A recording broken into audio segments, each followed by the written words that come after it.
We are live now, sir. Right. Good afternoon, friends.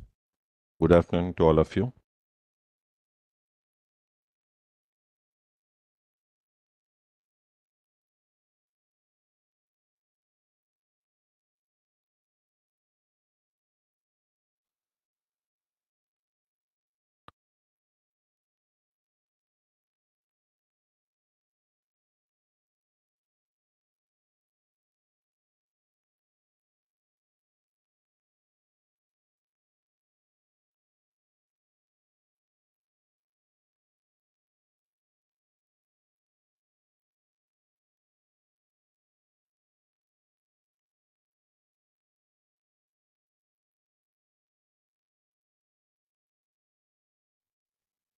Can you just see the screen, please?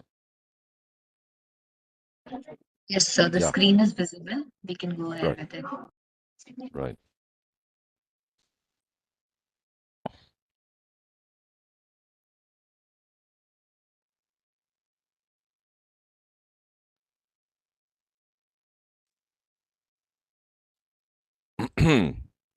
So good afternoon to all of you. So we are into class number 7.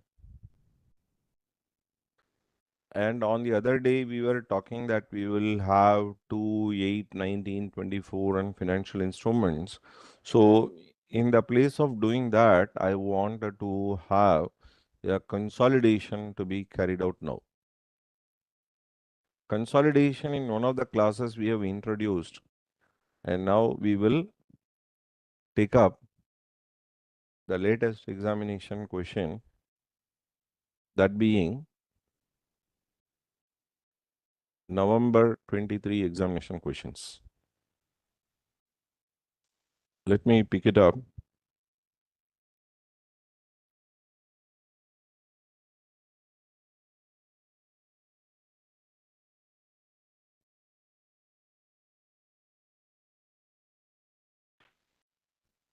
So,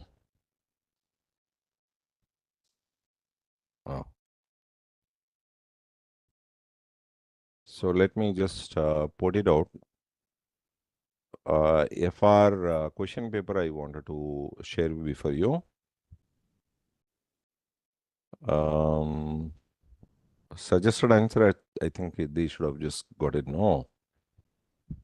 Financial reporting, November 23. Yes, we got it. Question number 1.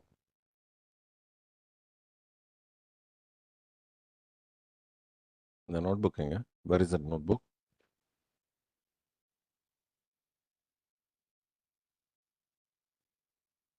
No need, no need.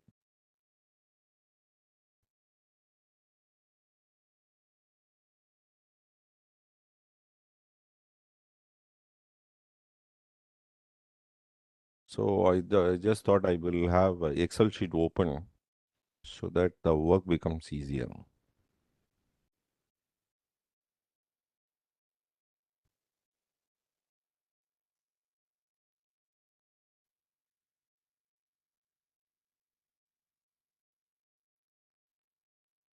After this, you go. Let it go.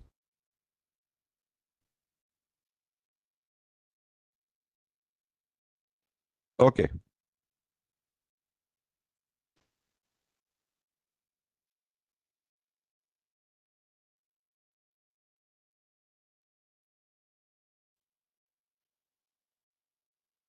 Let me read this for you. The first question in the latest examination that we will take up from now on. See down. The extracts of the balance sheet of Hammer Limited and its subsidiary Sleek Limited as on 31st of March 23 are given below.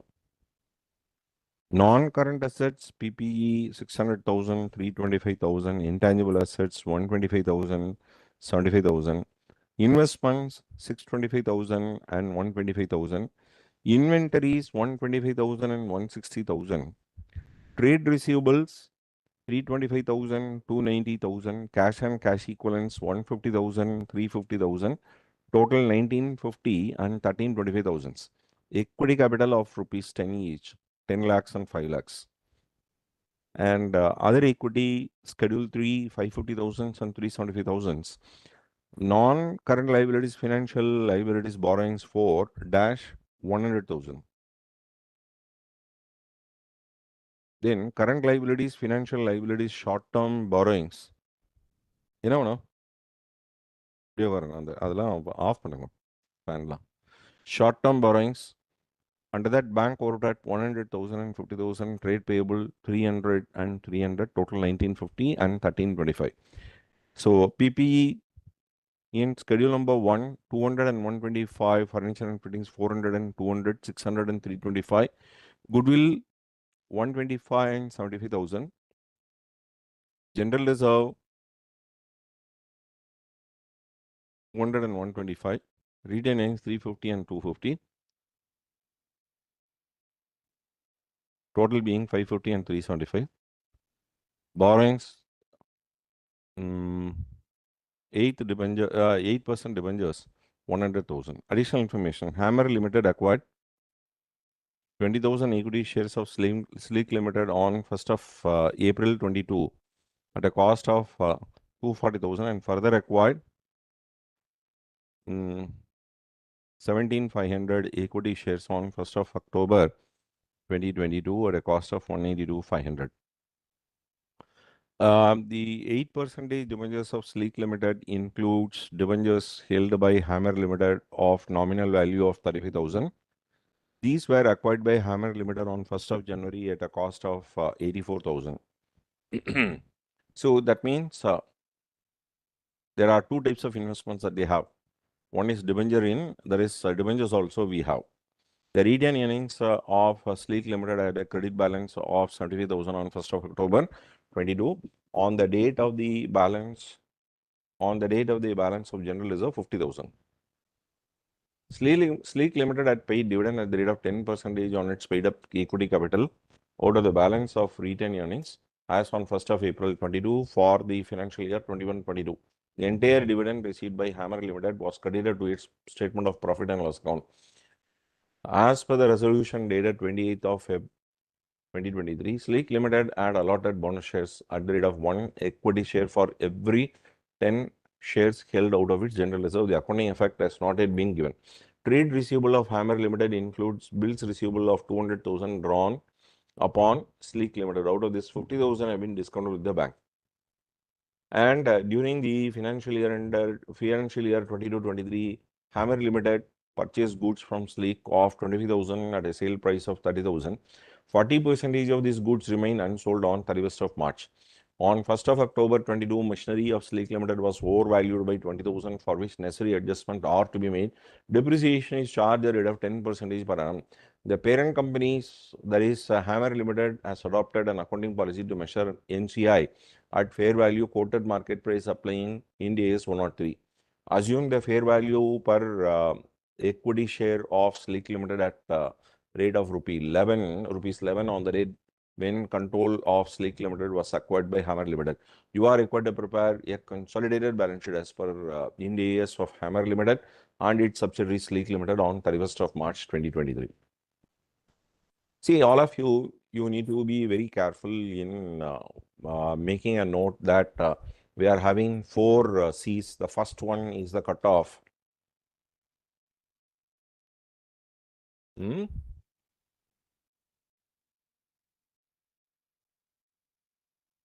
Under that, we will be noting down what is the date of acquisition, date of consolidation, prior to, post. That will always be there. 5 seconds. Then percentage of holding. Then non-controlling interest.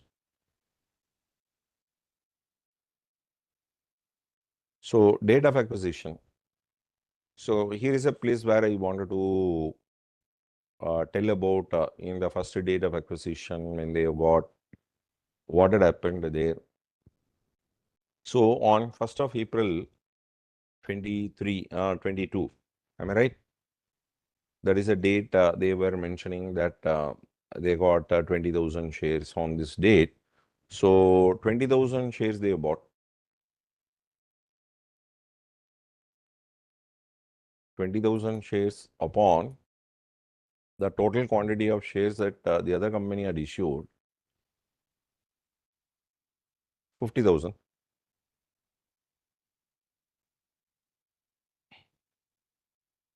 So how much is that resulting into? 20 divided by 50. So it comes to 40%.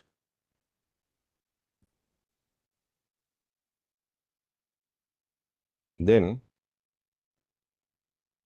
01 hyphen 10 hyphen 2022. On this date, 17,500 upon 50,000 would mean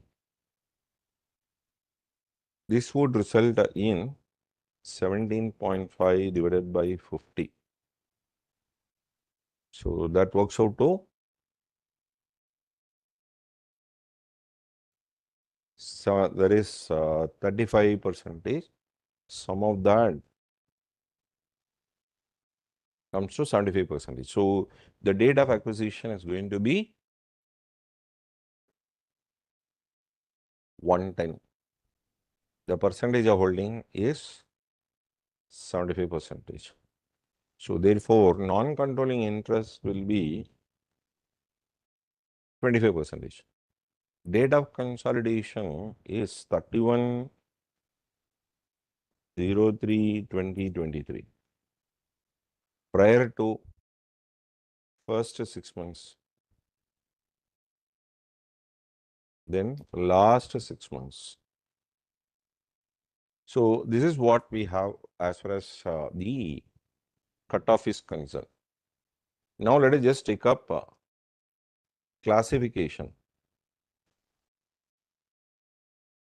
Classification, under that you have general reserve. How much is that general reserve that they are talking about? The general reserve that they are talking about is 125,000. And how much they had at the time when they have drawn the last balance sheet? They were having 50,000. And they were mentioning about every 10 held and all that when you take it up. So I would put it like in this fashion. General reserve by 31/03/2023. Classification on this date, the general reserve is, you have 125,000. Correct? By 01 hyphen 04 2022. It was 50,000. Correct? Then bonus issue, when you take up, I got to deduct. So that means this is the current year increase. How much is the current year increase? From the closing balance, if we deduct the opening, what you get is 75,000. உள்ள question paper இருக்கே printed கையில் வச்சுக்கோங்க அங்கே இருக்கு. Bonus issue, when I am deducting, I got to deduct from here, the same I got to deduct from here. So, general reserve after bonus issue.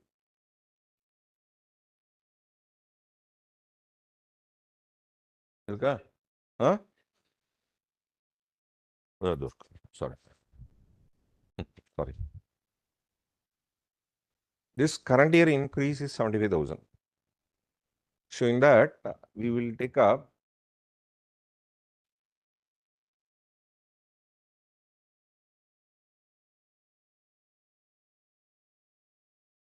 first 6 months last 6 months. So how much is that? On 75,000, we have to divide it by 37,500. So therefore, capital profit in general reserve would be opening balance this first 6 months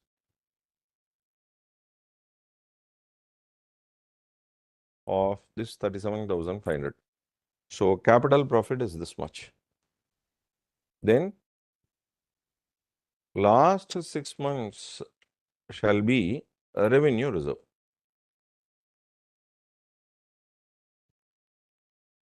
I hope that point is clear regarding the clarification with respect to general reserve. You have 125,000 at the end. They have not adjusted towards bonus issue. And we have deducted 50,000. And if you look into the source from where the general reserve they would have utilized, it is only from the opening balance. First in, first out. So first general reserve I have utilized. So the remaining increase of 75,000 took place during the current period. And we have divided equally between the first 6 months and the last 6 months. The first 6 months increase we have taken up as part of capital profit. The last 6 months we have taken up as revenue reserve. Is that right? Then let's take retained earnings.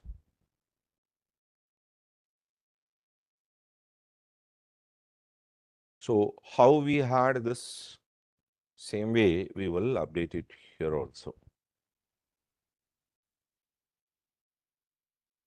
So it is given in the problem, it is 250,000.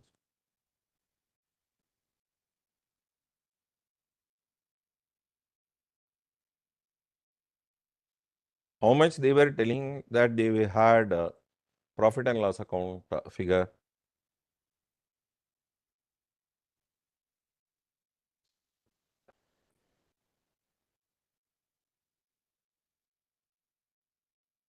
Ah, 75,000.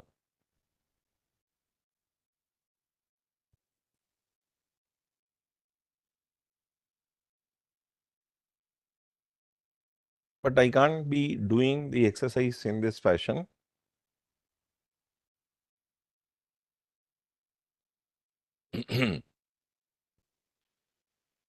So the figure is dividend of 2122 minus 50,000.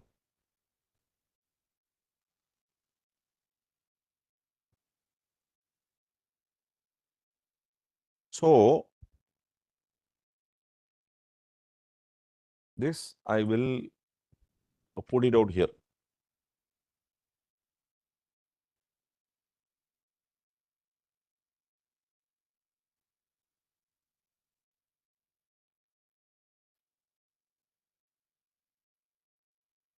So 250,000 is at the end. 25,000 is related to the opening. Therefore, current year increase being 225,000. How we have just taken up, same way we will take up here also that way. Correct? Capital profit, like how we had opening balance on first 6 months.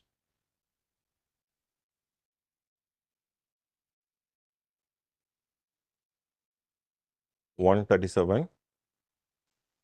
Last 6 months would be 112,500. So the sum of that is the figure that we have taken up. 250,000, the breakup is there. Similarly, here also,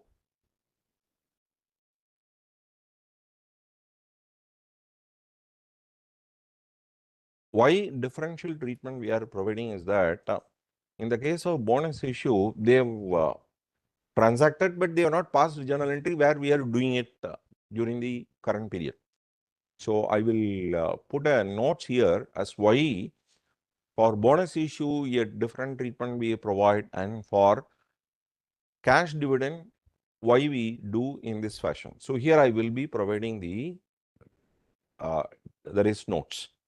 So bonus issue for which transaction happened and no JE was passed. Hence, it becomes our duty to fill the gap of omission. Am I right? You know, they have just instructed you or they've given you the information that such a transaction had happened, but they have not provided you the, but yeah, they have given the information that transaction happened, but they have not passed journal entry. So we took the initiation of passing the journal entry. Correct? Hence, it becomes our duty to fill the gap of omission. We passed journal entry as a part of consolidation adjustment. Correct? This is so important.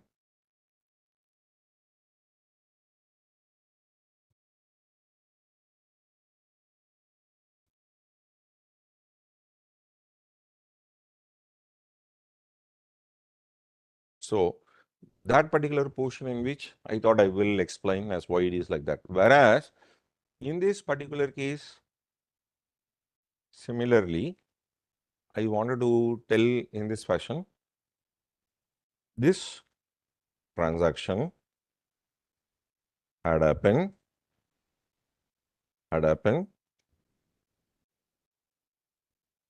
and there was no omission.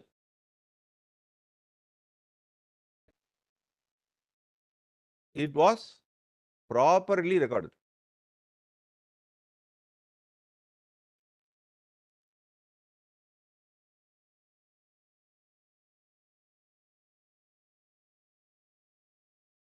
It was properly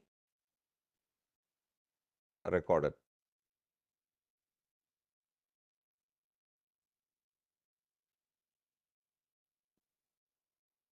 So there is a difference between the two. So here it was 125,000 minus 50,000. Therefore, it has come to 75,000. Whereas for 250,000, what is appearing in the balance sheet, we are splitting that into capital and revenue. Right. Alongside of that, we would like to take up something to do with unrealized stock reserve. Cost. How much is the cost? Cost of that is 25,000.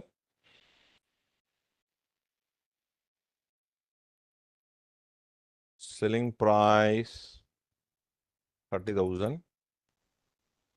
Profit 30,000 minus 25,000. Percentage of stock held. How much of that stock they are holding even on this date? 40%. So unrealized stock reserve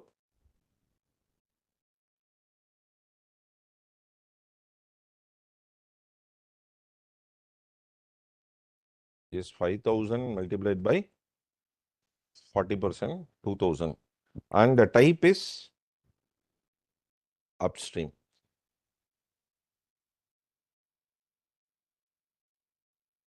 Correct.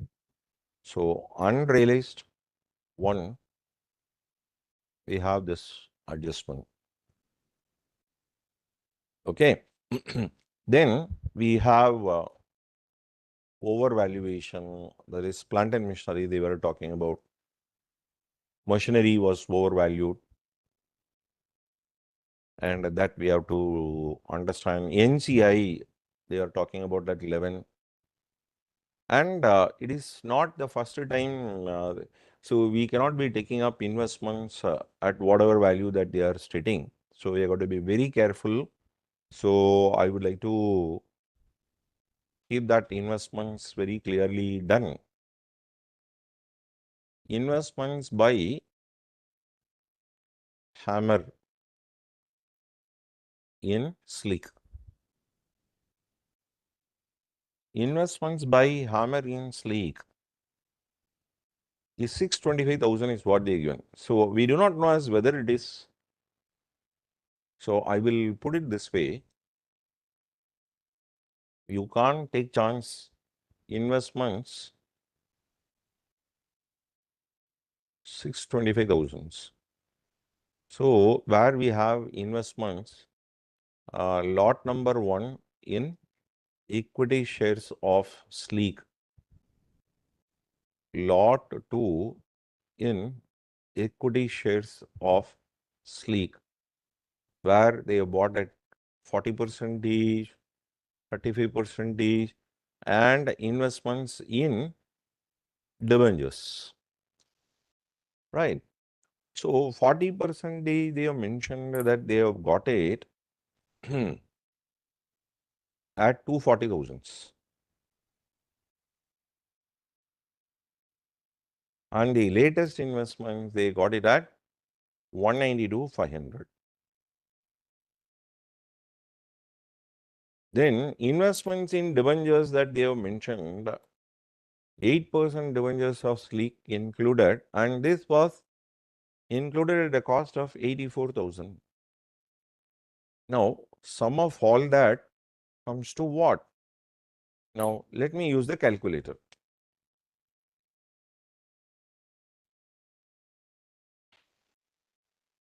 $240,000 plus 192,500 plus 84,000, that comes to 516,500.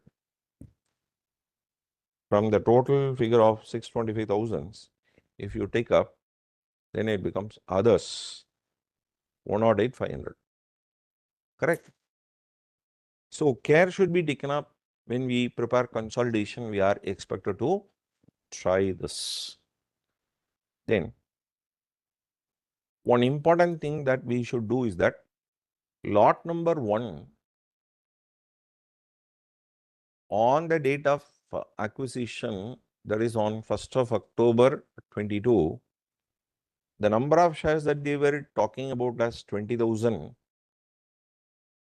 that shall not be taken up at the historical cost at 240,000. That has got to be multiplied at the fair value of 11 rupees. So therefore it is 220,000. Correct? So if you take up all investments and adjust, you will commit the mistake of booking goodwill. In fact, it might result even in capital reserve or bargain purchases. Let us just see about that. Then lot 2 on the date of acquisition, they have made 192,500.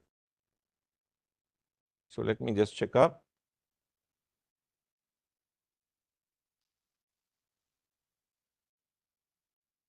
So it is 17,500 shares at the rate of 11 rupees will give you 192,500.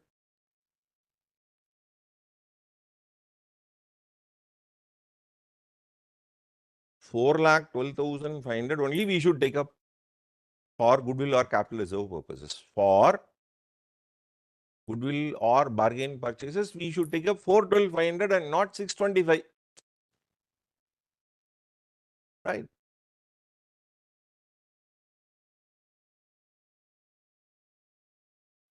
Is that right? That is what we are expected to take up for the purpose of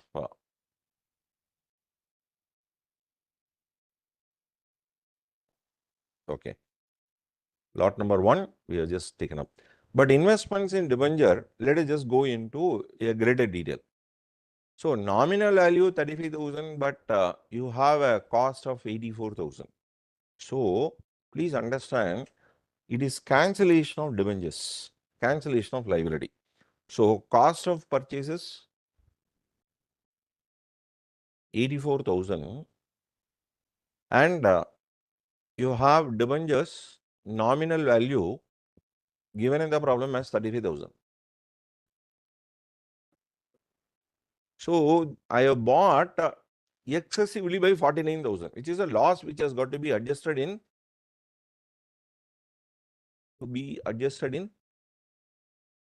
consolidated profit and loss account. Please remember all these points, okay?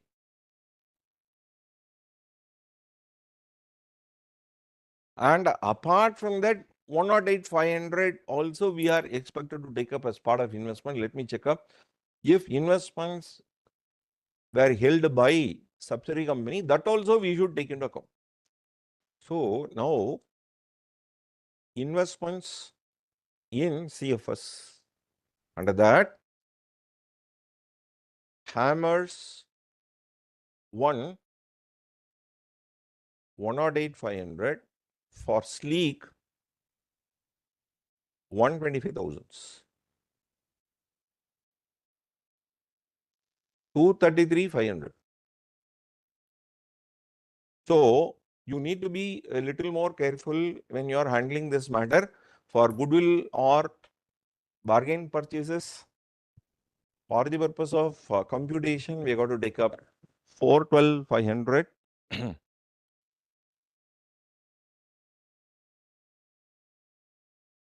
And for cost of purchases, for cancelling of debentures, we have to take up 49,000. Is that okay? So now let us just proceed with our template.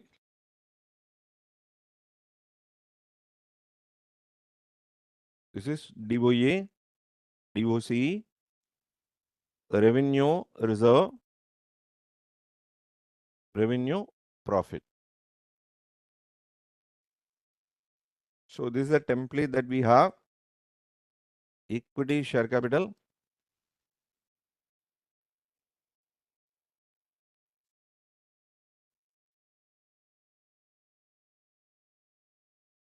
and earnings.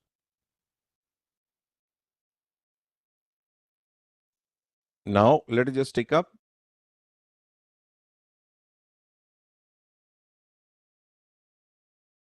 all of you. Please just watch out closely.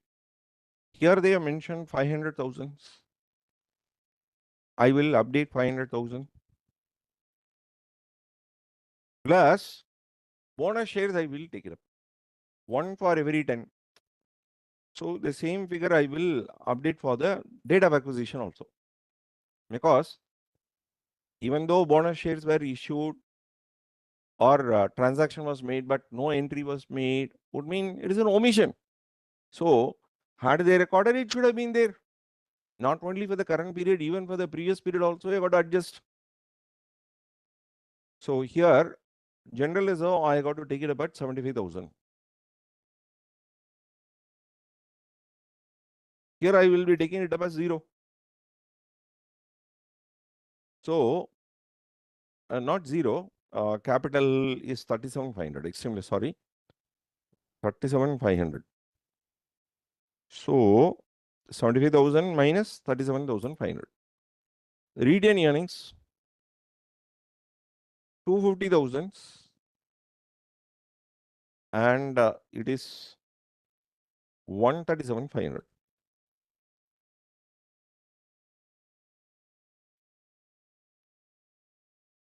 Here is a place where plant overvalued minus 20,000. Depreciation effect. How much is the rate of depreciation they mentioned there? 10% per annum on 20,000 for post-acquisition period only. For the post-acquisition period. How much is that? Into 0.10 into 6 divided by 12. So they would have charged greater amount of depreciation. So we are expected to add back.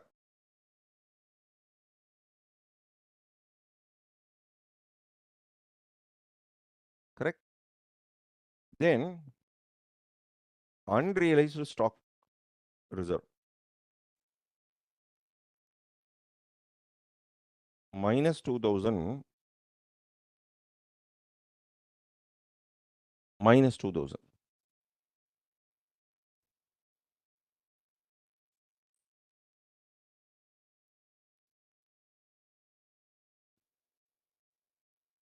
Percentage of holding 75%.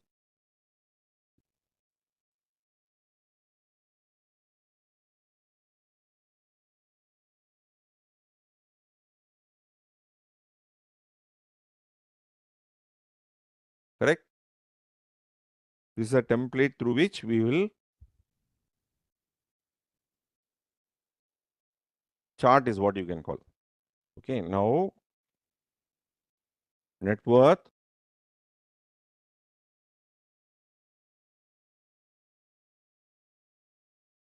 correct? Then what is that NCA on the date of acquisition under net assets method? If 75% is 528,750, from this total, you reduce this. This is going to be the NCA on the date of acquisition.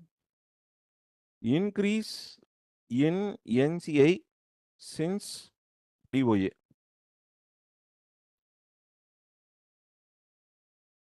Correct?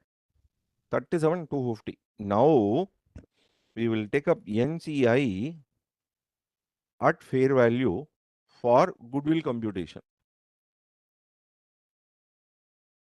What is that? Which is equal to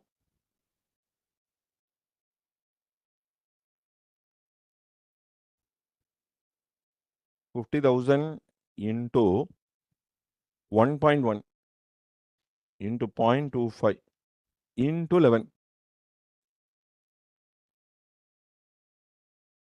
50,000 into 1.1 including bonus.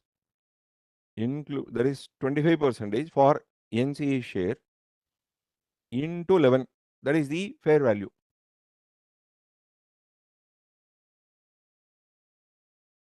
So 151,250 at fair value. Now investment 75% at fair value. Investment 75% at fair value. How much is that? This we have already done. 412,500. 412,500. How come? Once again on the same lines we can take it up. 50,000 into, instead of 75 it is, sorry, 25 it is 75%. Please just check up. 50,000 into 1.1 into 0.75 into 11. Sorry, 453,750 is what you are getting. One moment, let me just check up.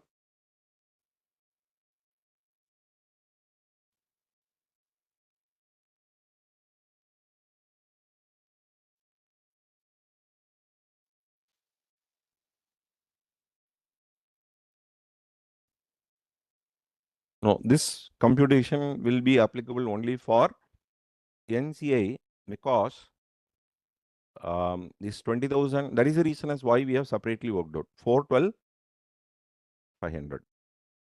How come? I will show you the computation.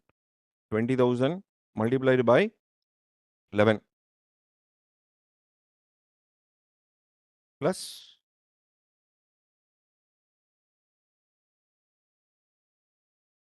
17,500 multiplied by 11. Right? So 100% value of investments.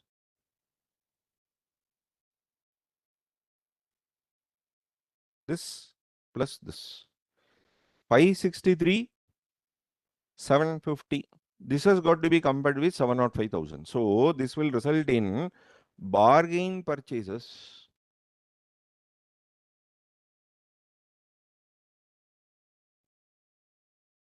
141, 250. Matching. 141, 250. Which is equal to 705,000. எவ்வளோ வருது?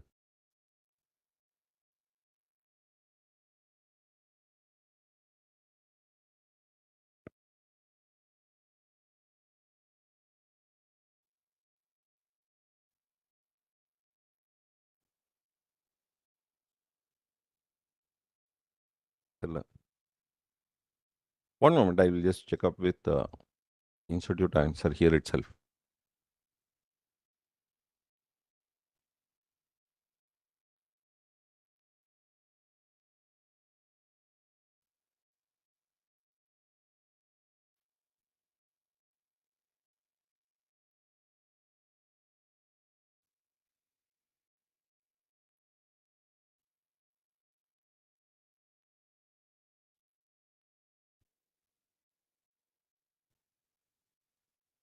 Four 12,500, 137.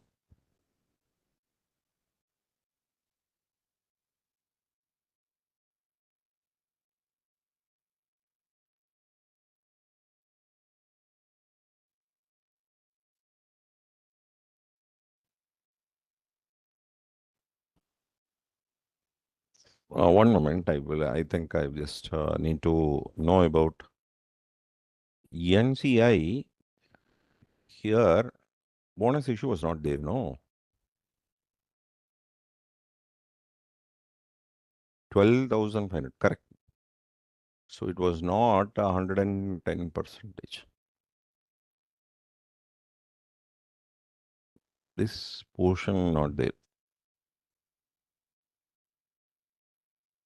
155,000. 105,000 minus 550,000. I think I've just taken up bonus issue much earlier. Actually, bonus issue came much later only. So I will explain it a little later. Okay. 155,000 bargain purchases. Now, after doing this exercise,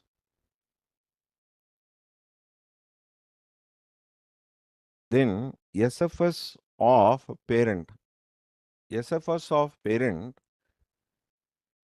general reserve and retained earnings.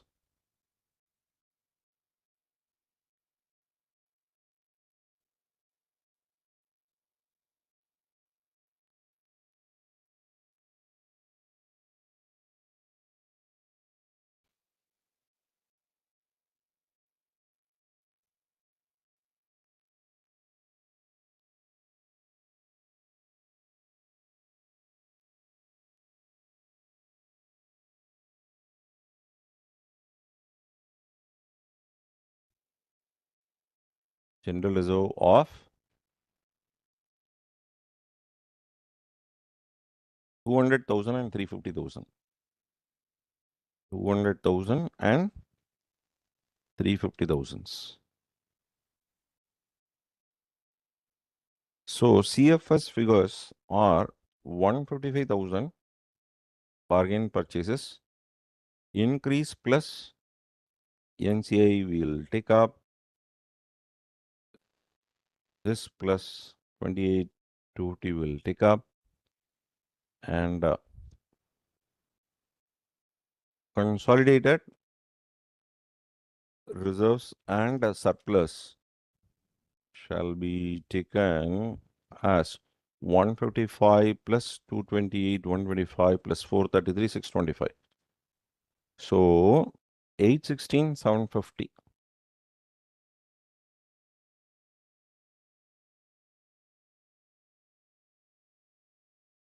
744, 750 is what they given. Okay. So we are expected to deduct towards 49,000 towards, one moment,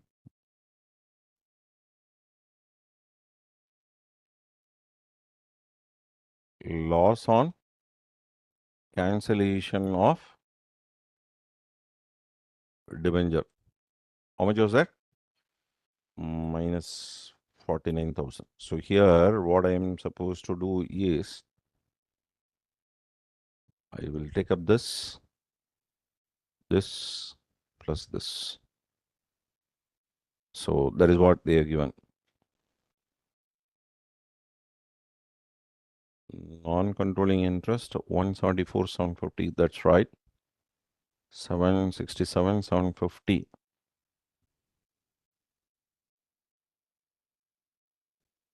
One moment. 3. 228, 364, 625.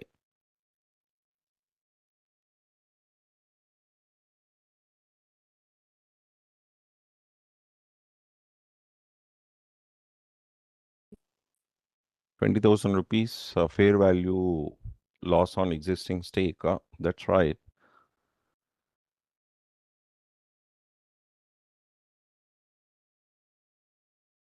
I think institute answer is wrong to that extent.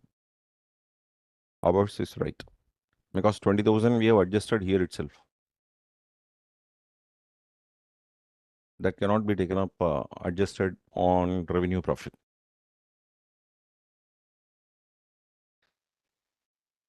Okay, 767, 750. Now let us prepare consolidated balance sheet. As how the balance sheet will look like.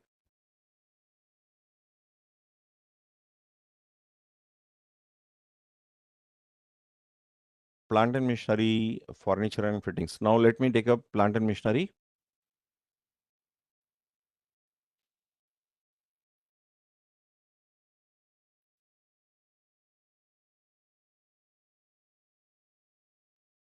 Plant and machinery. Hammer, sleek, fair value adjustment, depreciation effect. One by one. Plant and machinery, how much?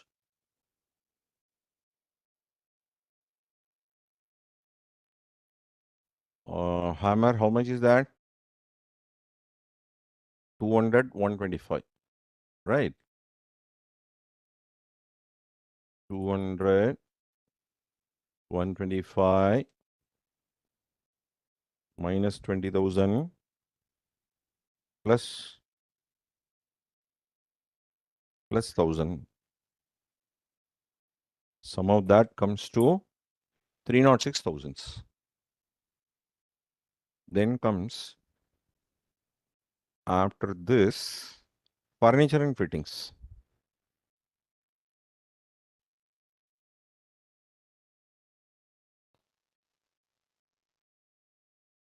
Hammer and sleek.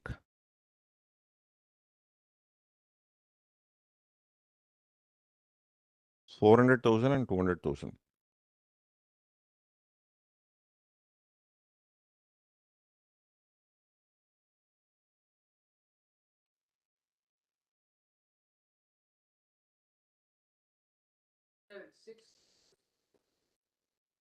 Hmm?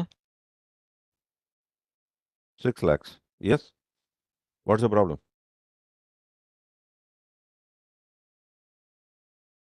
Then intangible assets.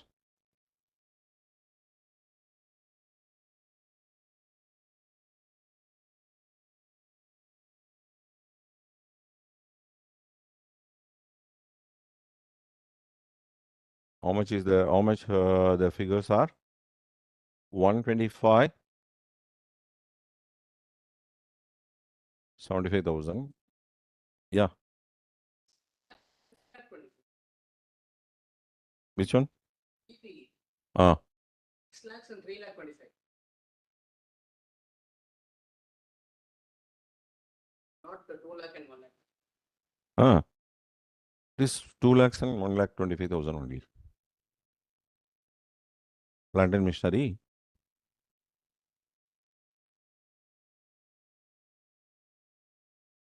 Then comes investments.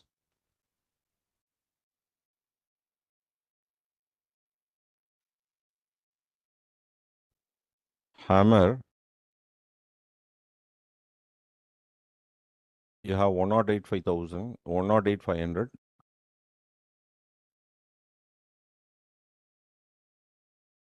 And for the other one, 125,000.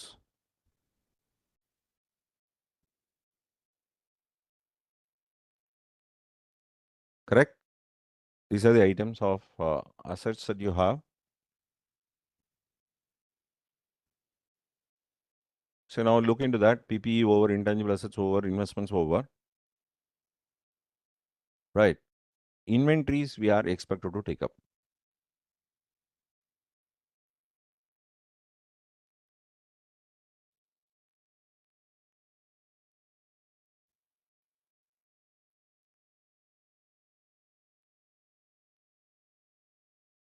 $125 and $160.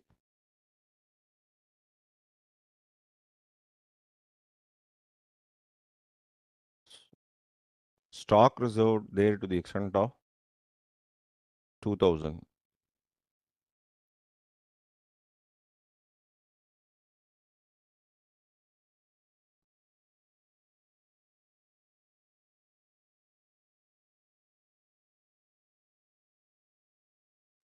Every line item has got some adjustment. Whether it is big or small, you have them. Trade receivables, 325 and 290.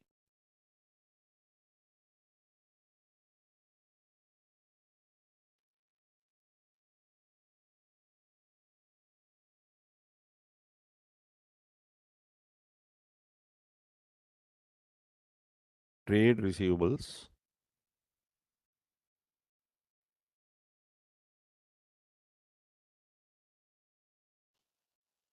$325 and $290.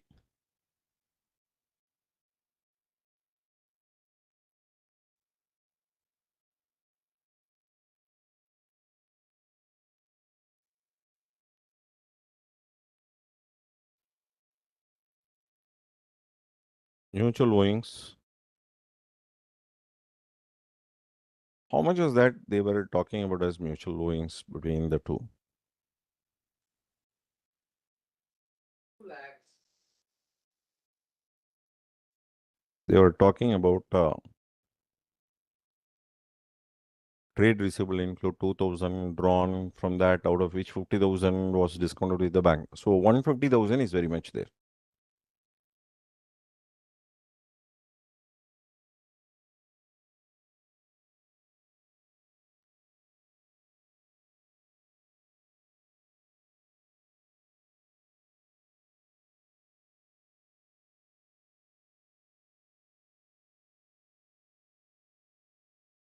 Cash and cash equivalents.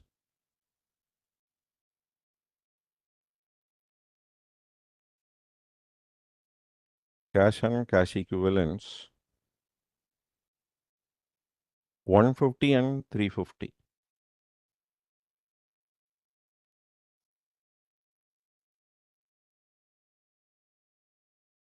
$150.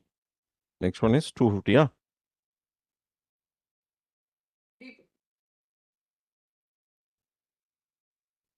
350. You have all this. Then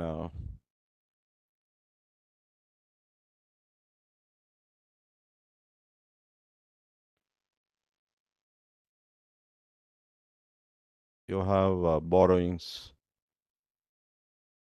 Schedule number 4.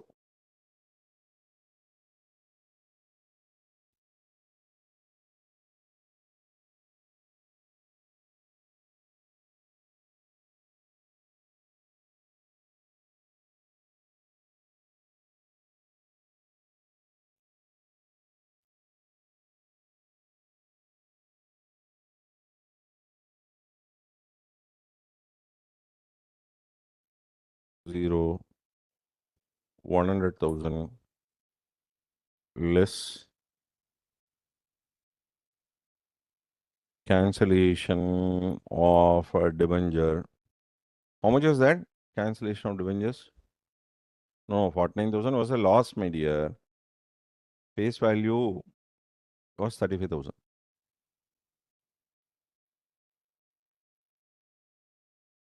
So the remaining would be 65,000 outstanding. Correct?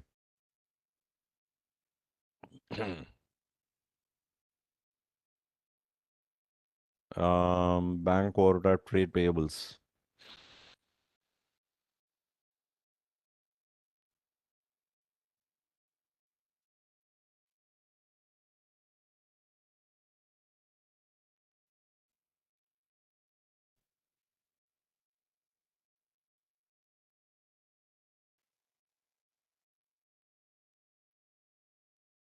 Bank order 150,000.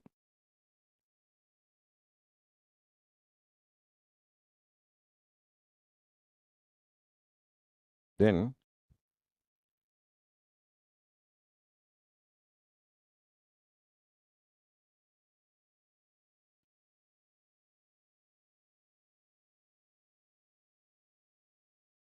3 lakhs each.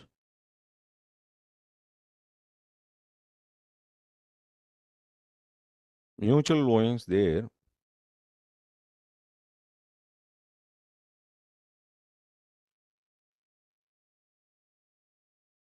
$150,000. 450,000. See now, instead of calling it out as a thing, consolidated balance sheet schedule is what I will put. Now we have got to put them in the proper order and complete this consolidation. Before we could make this attempt, I would like to just check up as whether we have taken up all these items in the proper order.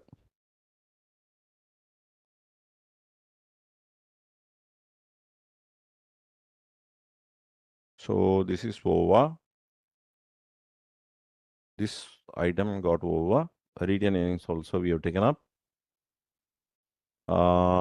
Entire dividend was credited to profit and loss account. Resolution, trade receivable, stock reserve, overvaluation. I think we have just taken up all. So now we will prepare consolidated balance sheet as on 31st of March 2023. So under that, non-current assets. Under that, PPE. PPE will have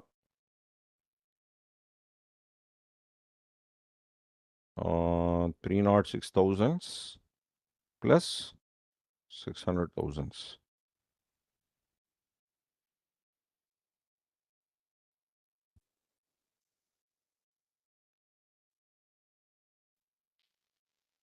So tangible, intangible,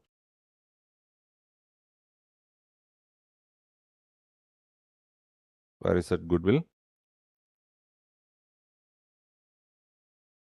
Oh, goodwill we are not taken up. Huh? No. Goodwill, they have intangible assets separately. Yeah, we have. Then we have investments.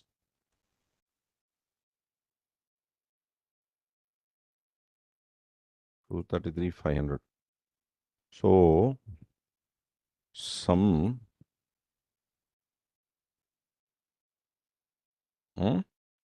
so then we will index them and put it across there.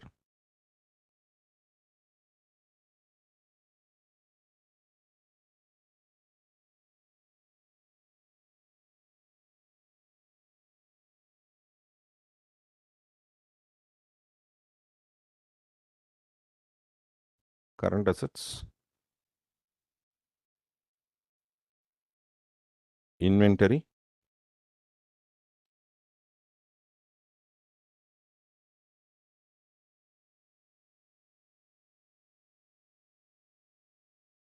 Then financial assets. Under that, trade receivables.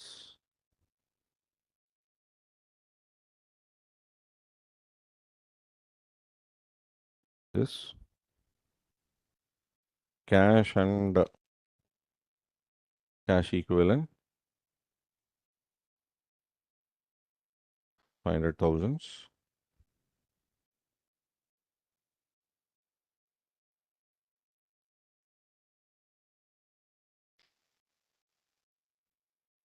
Correct?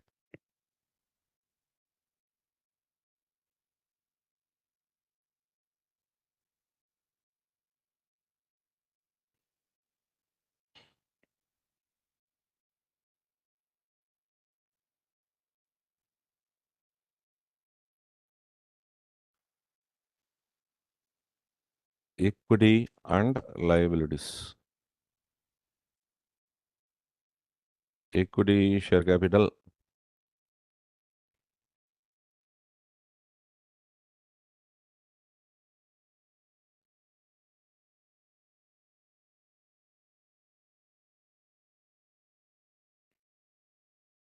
ten lakhs.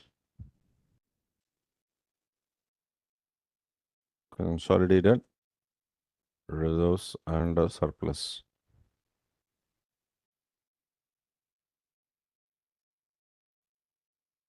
Non-controlling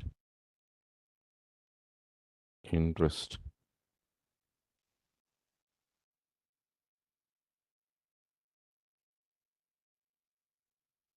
Then non-current assets, sorry, current liabilities. Debenture.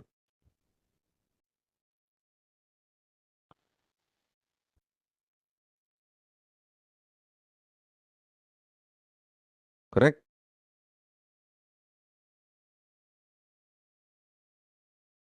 Current liabilities.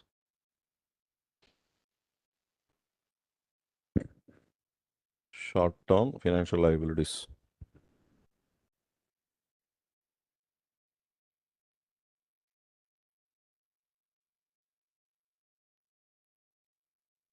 Bank overdraft. What is the name? Bank overdraft.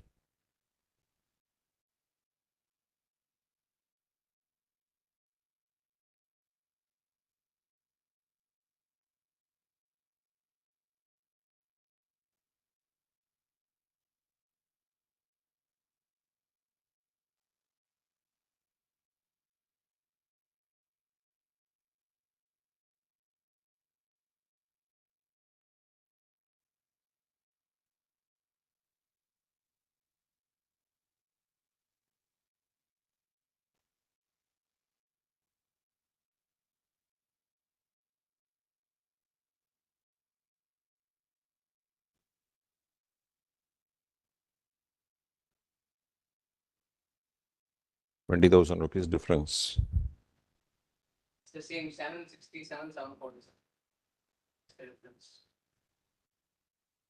747 that 20,000 copy that is that. One moment, let me just check up what is that, because I knew that there was one item we have just taken up. Investments what appeared in our balance sheet at 240,000. Here we have taken up at 220,000. Okay. In our computation, investments we have that 20,000 we got to add back. That is we got to adjust. So I will explain it and I will bring out that adjustments. You understand that in your computation you brought 20,000 into 11, 17,500 into 11, 412, 500 we have just got. So in that, from the balance sheet, we have eliminated 240,000 from investments, correct? But taken investments only for 220,000, correct? Resulting in, I have eliminated on for goodwill computation purposes only 220. When I have 240 in the balance sheet. How come 240 in the balance sheet? I'm showing it here that for lot number 1, when it was made, I got it at 40%. They have mentioned it here. Where is that they have mentioned? In the first adjustment, they have mentioned Hammer Limited acquired 20,000 shares at a cost of 240,000. But in the process, I have eliminated how much? 220. So I have taken for elimination purposes only 220 against 240. So therefore, there is an unanswered 20,000 we do have. So that unanswered 20,000, I am adjusting against this consolidated reserves. So that I got to show it here. So where do I show that? So here 412 only I am just taking it up. So 20,000 we have got to adjust it here. Minus 20,000. Correct? So therefore this number is 83,625 plus 20,000 plus 350,000 plus 49,000. 447, 750. Is that right? So please enjoy. And Institute had just given explanation. So I will explain what exactly was the point. So initially I said that Institute went wrong. Actually, it is not so. We did not capture that one properly. The fair value loss adjustment, 20,000, we are expected to adjust in retained earnings only. Because as how loss on cancellation of debentures that you have 49,000, same concept only. Say I bought it at 240,000 only, but I am cancelling only for 220. So the money that I paid, that I got to adjust, no? So that is what it is all about. Then people might just be asking about pre-acquisition, dividend and all that. Now, let us just take up that particular portion for your discussion.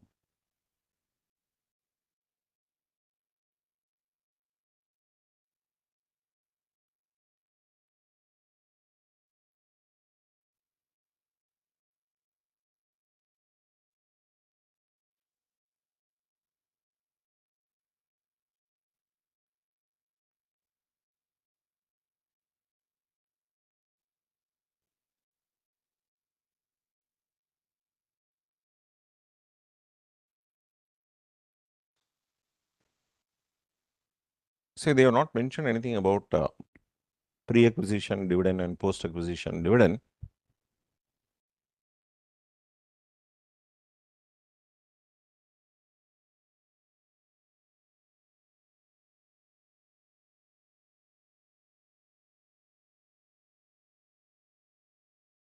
I'm just not very sure about this, what they've just done is right or wrong. When you do not have the concept of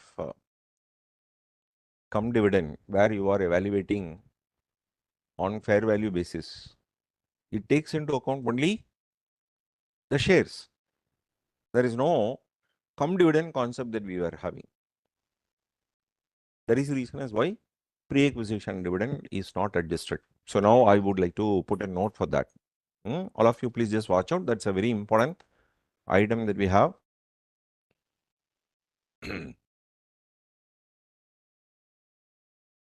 So people might definitely be asking this doubt. Pre-acquisition dividend, as why it was not adjusted with investments. In some of the problems, what we do is that from the cost we will be deducting towards dividend. Come dividend concept is very much there, no doubt.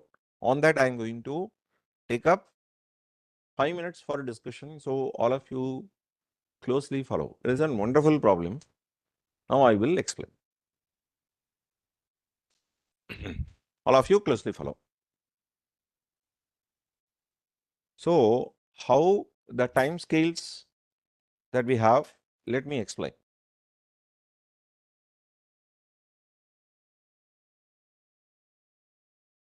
It is 21-22 financial year.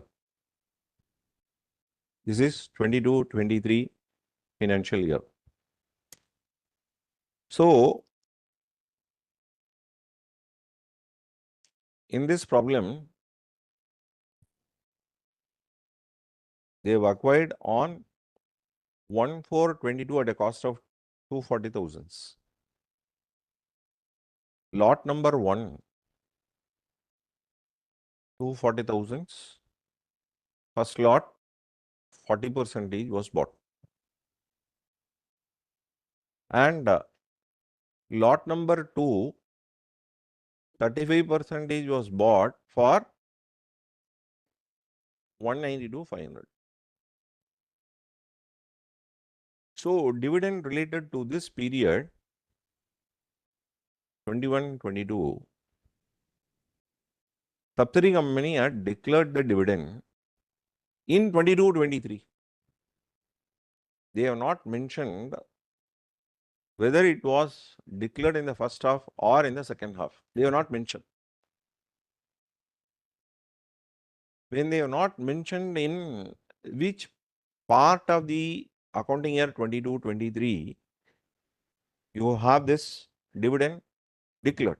They have mentioned simply in the question,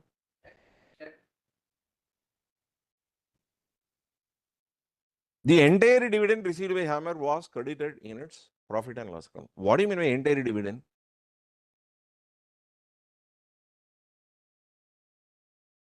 Is it for the first lot or for the second lot?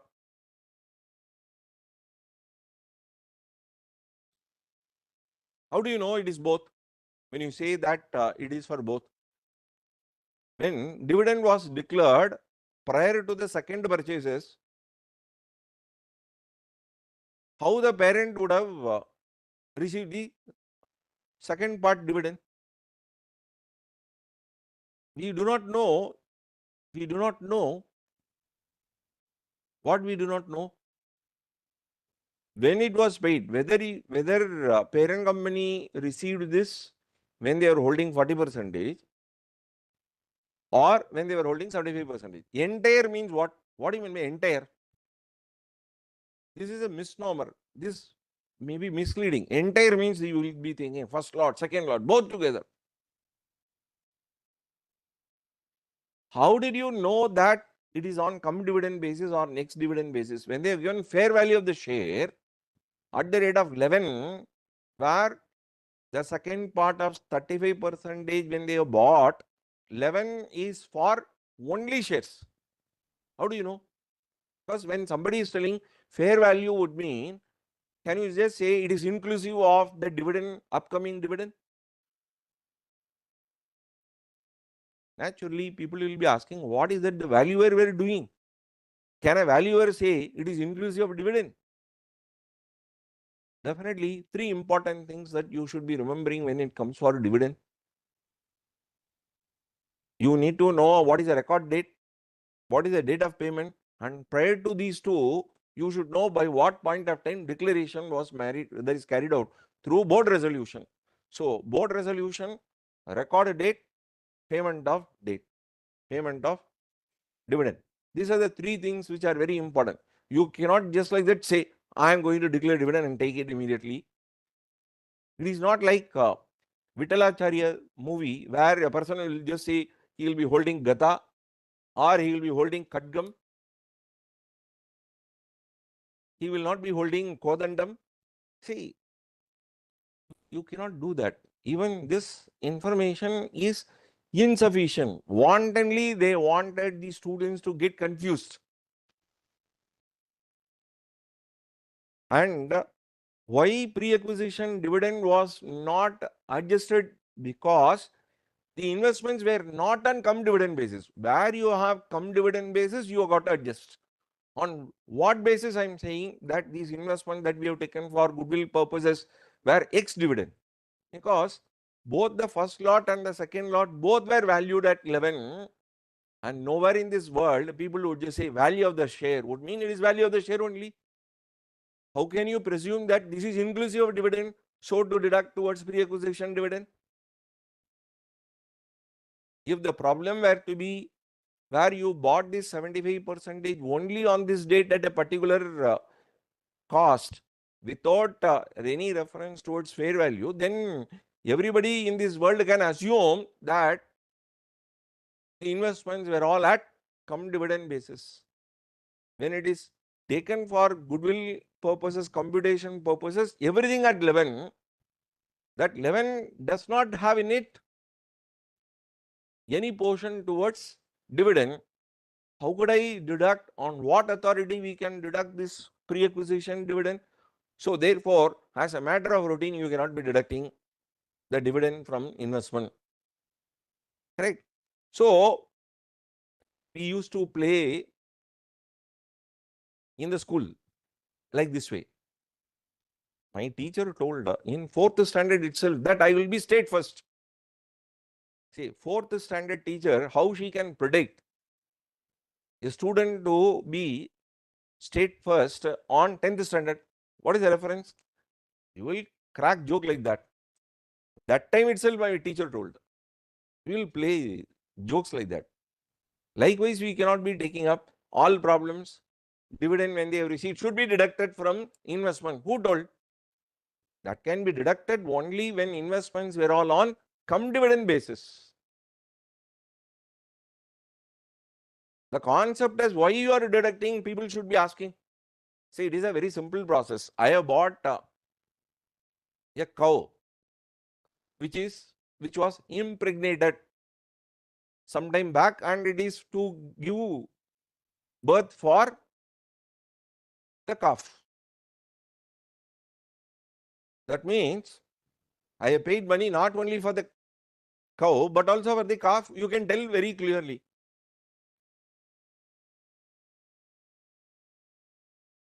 Where they have separately given this is for cow and this is for calf would mean how can I deduct the value of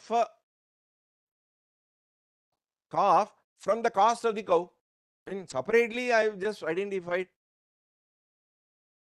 So this problem is fantastic problem. I give full credit to my articles student Krishnan. He was just telling, sir, November 23 problem. Very easy problem. Very easy problem only. But it requires what? A methodical approach. 20 marks question, sir, is what he was just telling. I do not know even checked up. 20 marks. 20 marks would mean how much time it should take? 180 minutes into 20%. 36 minutes, more than 36 minutes I cannot spend. Sir, you spend not 40 minutes, 36 minutes, you spent 1 hour and 20 minutes, sir. Correct. I got to explain. You don't require any explanation to anybody. Here I am seeing the question in separate window and Windows Journal, computing, that is in Excel, all that, and separate schedule also, putting them in the proper order. So please be careful. Okay. So do not take things for granted. Now I am going to give you the notes for this. I hope that I have explained the point clearly to you. So when the dividend got declared, we do not know. It is not to be misunderstood that pre-acquisition dividend should be deducted as a matter of routine.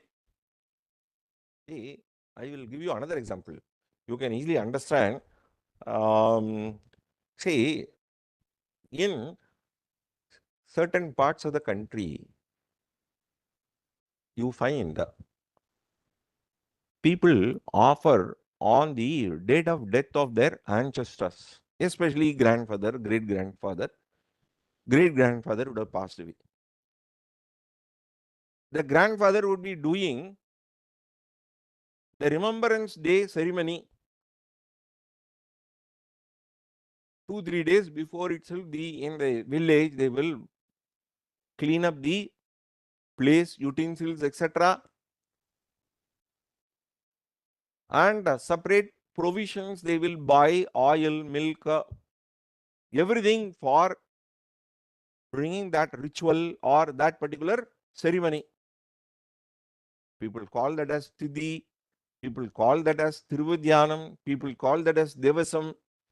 That is in remembrance of that departed soul. They will be offering on that particular Tidhi day, not English date, Tidhi day. I'm telling you, based on this example, you can easily understand what I'm going to tell.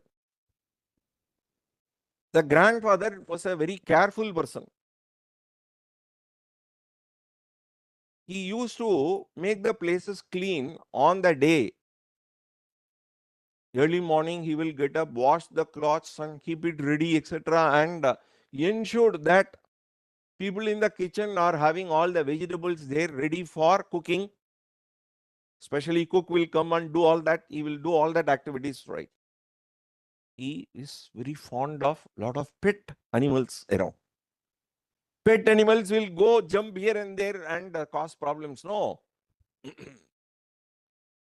What he did is that he carefully tied the kittens and the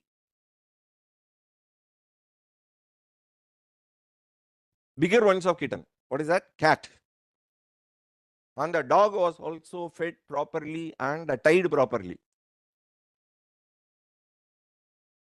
Say, kittens will be around the house, whereas cat will be roaming around. So he was very particular about the kitten. Kitten was tied.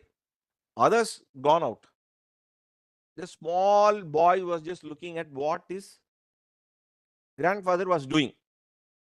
Oh, on this date, he is keeping the place clean and doing all this. And he remembered that a kitten was tied in the window.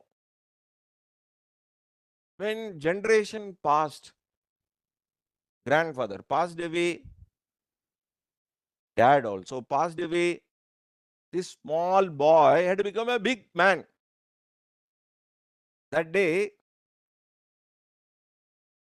his mother reminded of 2 days, there is 1 week back, you have the ceremony to be carried out for your dad.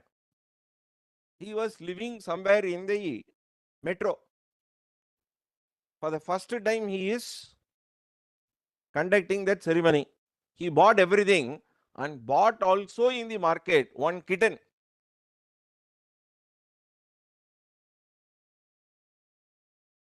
That too, white color kitten he was remembering. White color kitten he just got and hung the kitten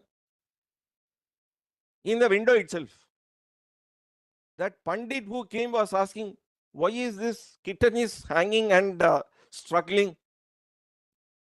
My grandfather did this, I remember, so I am doing it now.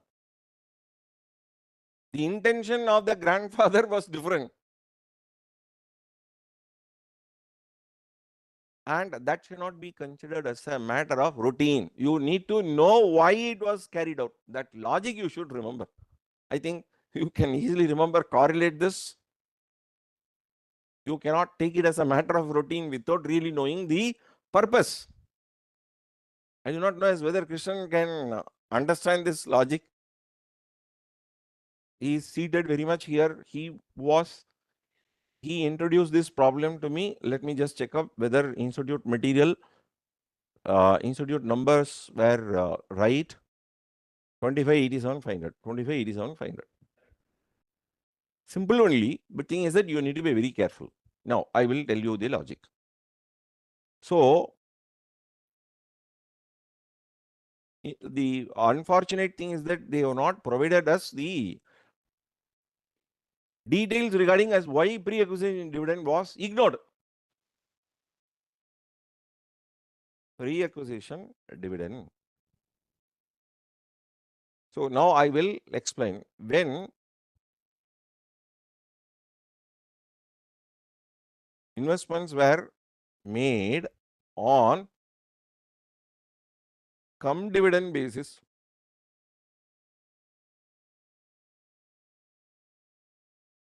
with cum dividend basis, the subsequent receipt of dividend, when investments were made on cum dividend basis, the subsequent receipt of dividend shall stand deducted so to find correct value of goodwill. When investments are made on cum dividend basis, the subsequent receipt of dividend shall stand deducted so to find the correct value of goodwill. When investments were not made on cum dividend basis,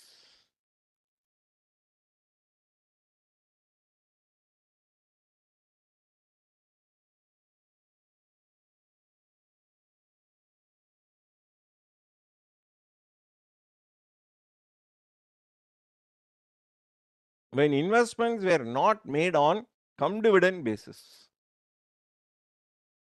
the subsequent receipt of dividend shall not stand deducted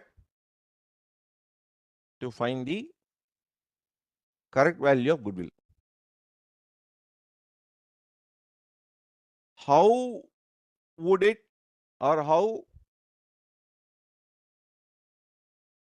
investments were not at cum dividend basis? People might ask this question, no, how investments were not at cum dividend basis? So to mean ex dividend?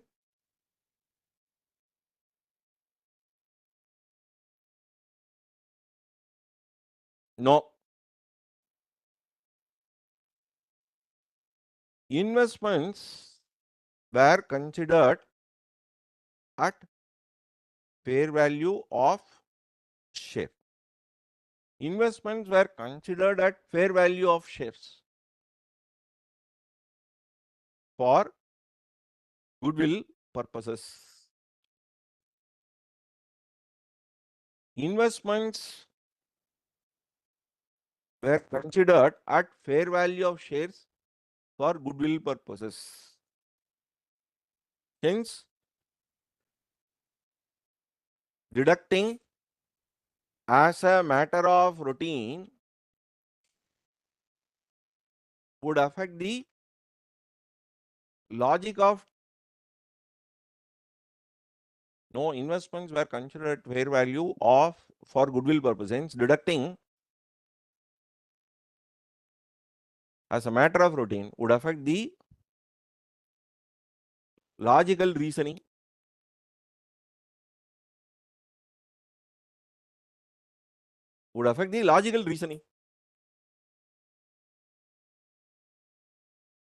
So please be careful. Investments were considered at fair value of shares for goodwill purposes. Hence, deducting as a matter of routine would affect the logical reasoning. So therefore, do not deduct pre-acquisition dividend as a matter of routine. Do not deduct pre-acquisition dividend as a matter of routine. So nowhere they have mentioned about why they are doing it.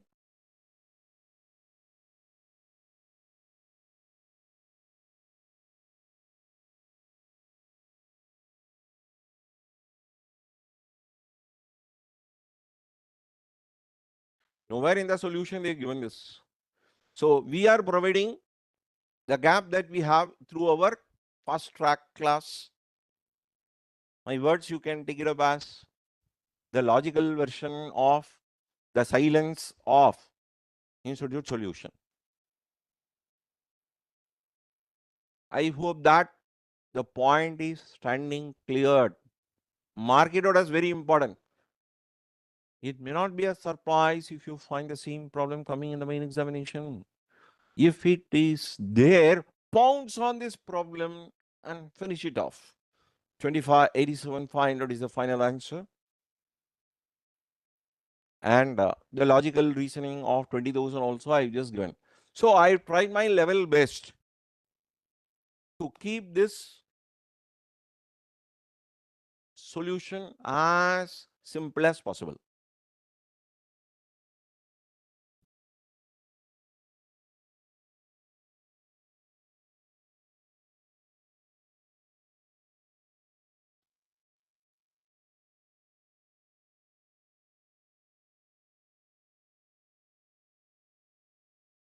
Okay.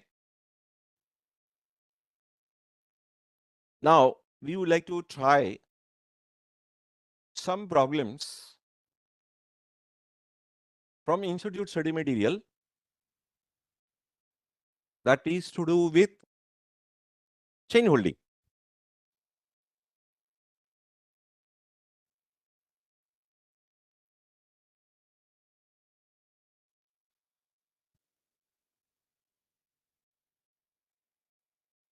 So when we take up the next problem, that is going to take an hour's time. Normally we are expected to have a break by 4 o'clock around. We would like to have by 3:30 itself. So therefore we will have 10 minutes break and then we will carry out this. Okay.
Yes, we shall resume the class.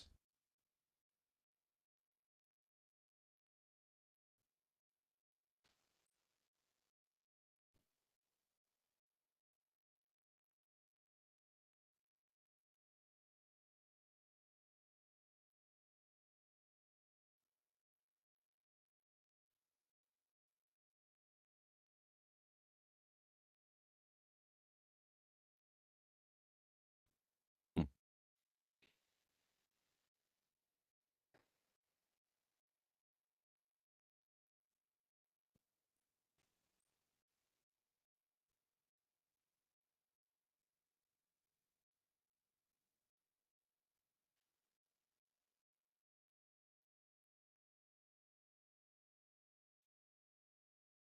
Hmm?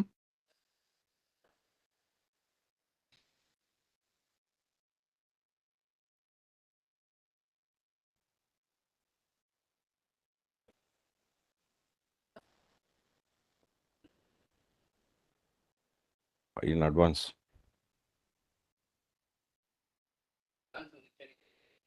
Hmm? So what was that problem that you were asking about?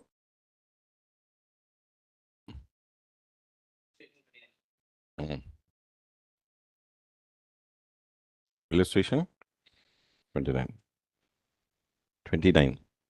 Okay.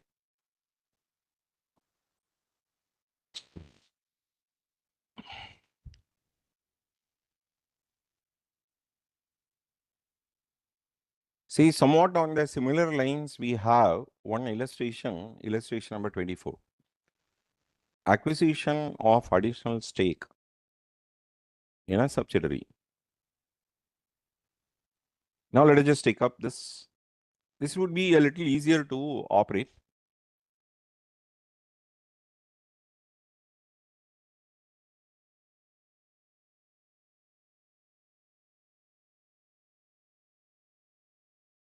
A Limited acquired 70% of B on 1410, that is X0, when the fair value of the assets of B Limited was 200 lakhs.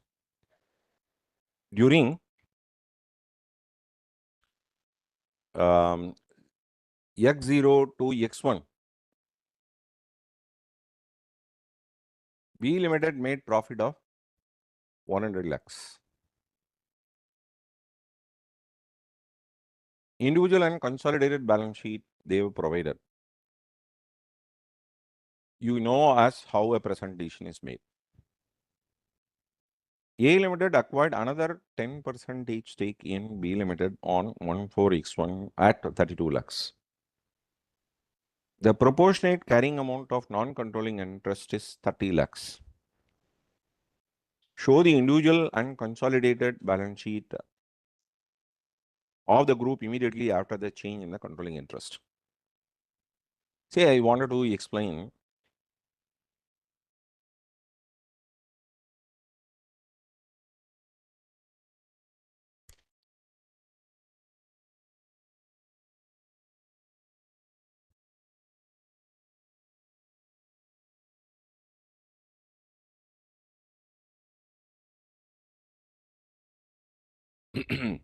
So anyway, I would like to say this window screen on which the stylus is not getting operated suddenly.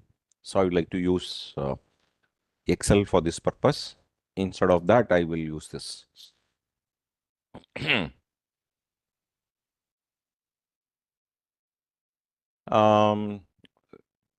Piecemeal acquisition.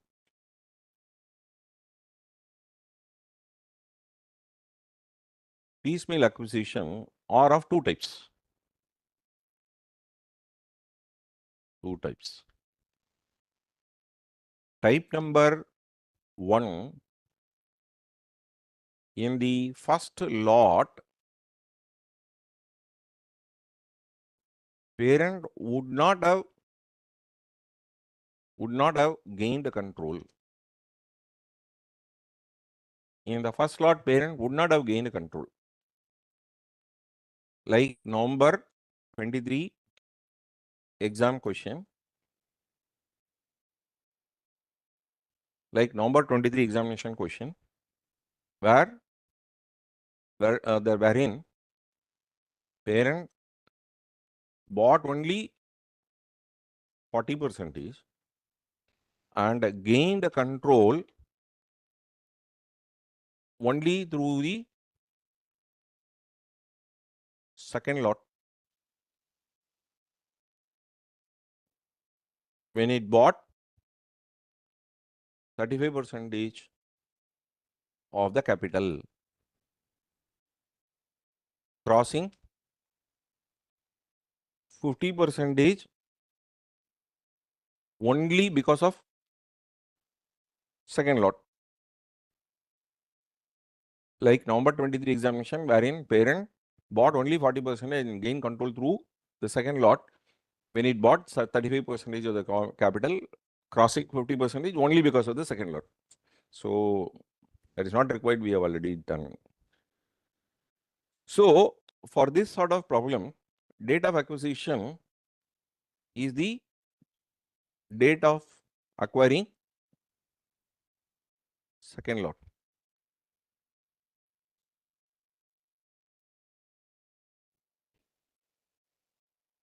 Cost of purchase of first lot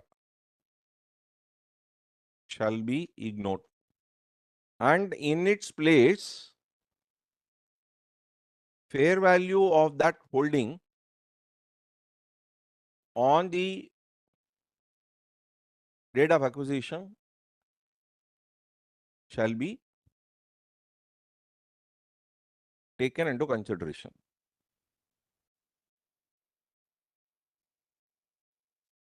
That difference between cost of purchase and the fair value shall be adjusted in goodwill or bargain purchases. Type 2, in the first lot itself,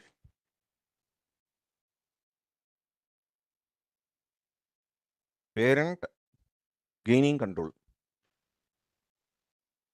In the first lot itself, parent gaining control. Second and the subsequent purchases will not change the position of parent as super parent or something like that. Second and subsequent purchase will not change the position of the parent as super parent or something like that. Why we are talking about super is that we used to have the concept of senior citizen, super senior citizen and all that. We do not have that status. Parent means parent, that's it. Whether you are holding a little over 50% or 100%, parent is always a parent. So then a transaction which increases the percentage of holding can be viewed in a different way also. What is that? Transaction or transactions resulting in increased percentage of holding shall be taken as changes in percentage of non-controlling interest. So transaction resulting in increased percentage of holding shall be taken as changes in non-controlling interest, and thereby it is only a transaction between equity shareholders and does not change the control. So therefore, change happening will be considered as transaction between equity shareholders or changes in NCI position.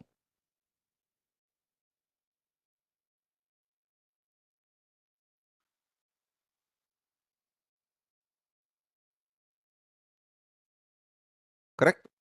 That is what we do have in our institute statements. Now I would like to take up that particular portion for discussion. Because that I consider as a very important matter for our examination purpose. Changes in proportion held by controlling and non-controlling. So all of you pay a good amount of attention, because these are the problems, or these are the areas where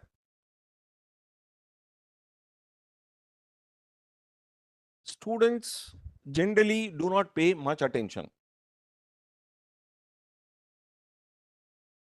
Change in the proportion held by controlling and non-controlling interest. A parent ownership interest may change without a loss of control. For example, say this could be an increase in holding or decrease in holding, but when there is no change in the control, what are the transactions that you got to do? So you call that as equity transaction. That is what we have just conveyed to you.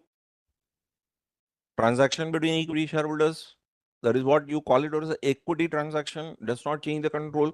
Now have a closer look. All of you, please just watch. Very, very, very important.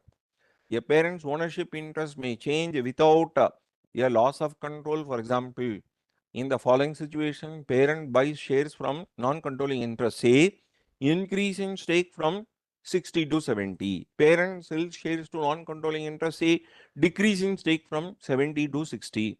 Subsidiary issues new equity shares to non-controlling interest in capital raising, exercising, resulting in dilution in stake of the parent.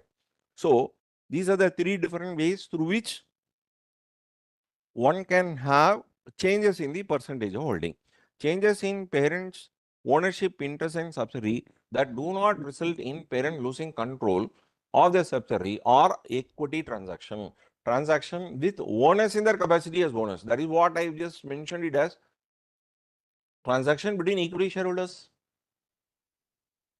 So now let us just see as what exactly we are expected to do. Please just watch. M Limited holds 70% stake in N Limited.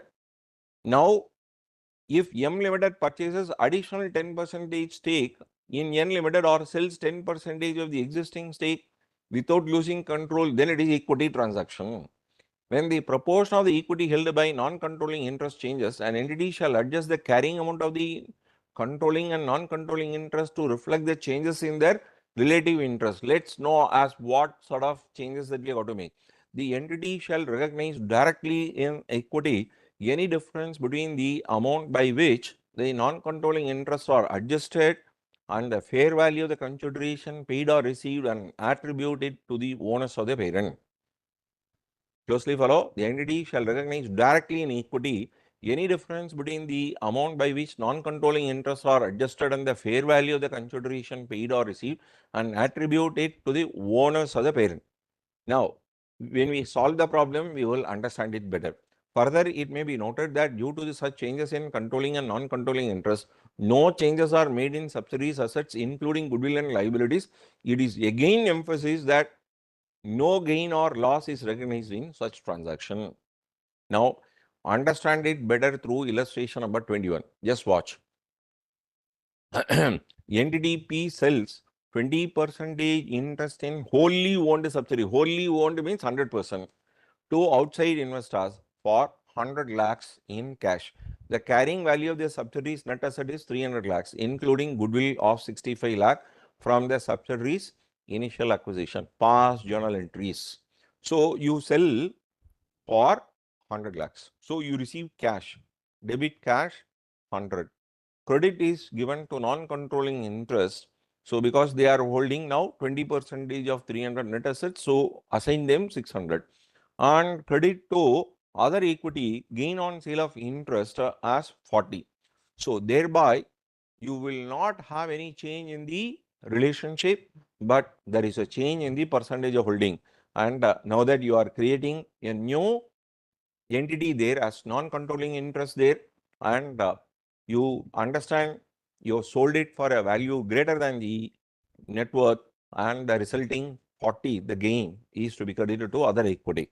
As per para B96 of India's 110, where proportion of equity of NCA changes, then group shall adjust controlling and non-controlling interest and any difference between amount by which NCA 60 lakhs is adjusted and the fair value of the consideration received to be attributed to the parent under other equity, that is 40 lakhs. So that is for disposal. Then acquisition of additional stake. Carefully just go through that. Entity A acquired 60% of entity B 2 years ago for 6,000. At that time, entity B's fair value was 10,000. Then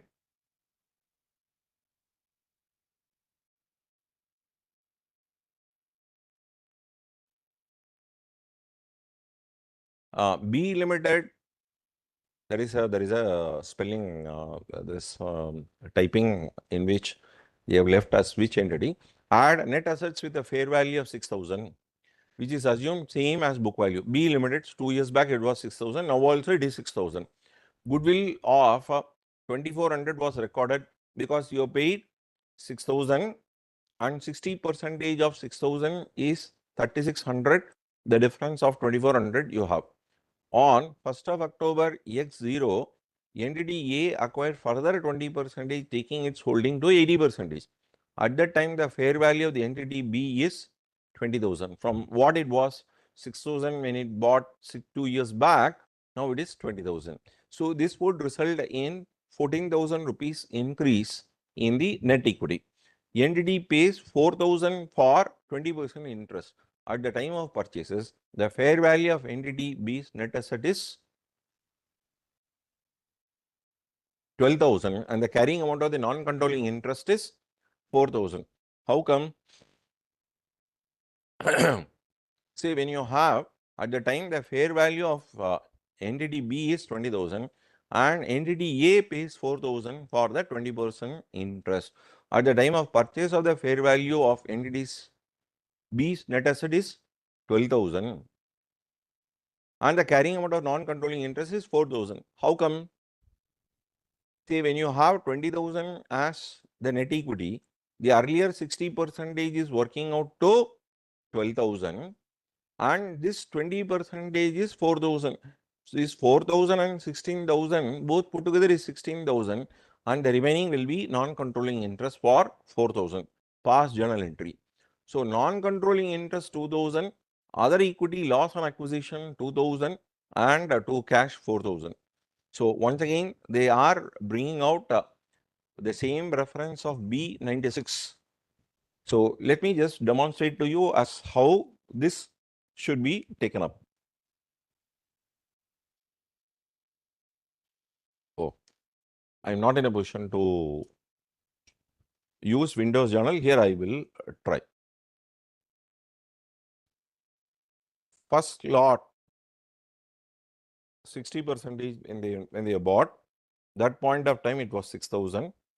So it was 60% into this, working out to 3,600. So this is the net worth.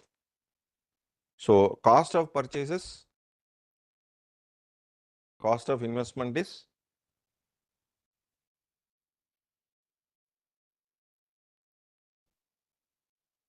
6,000. This results in goodwill position of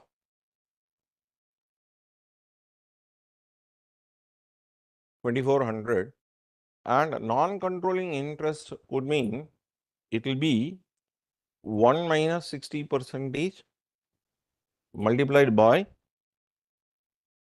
the fair value. Net assets at fair value. So, in fact, I would like to put it in a little different way.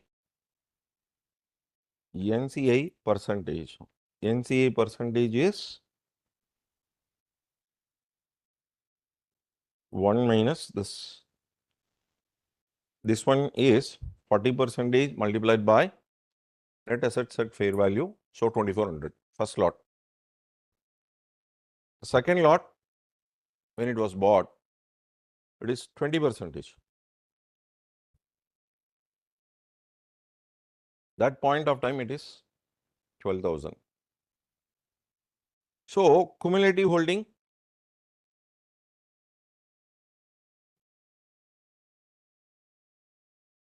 80%.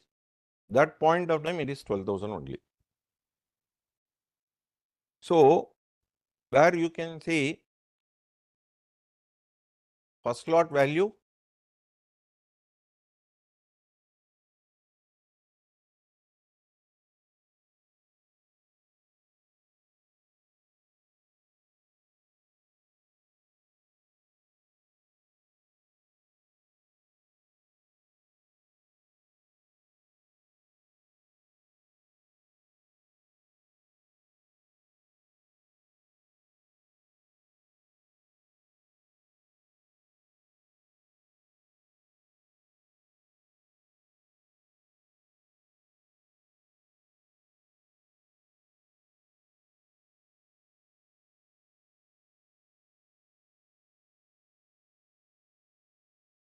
$2,400. So here NCI percentage will be 1 minus 60% minus 20%.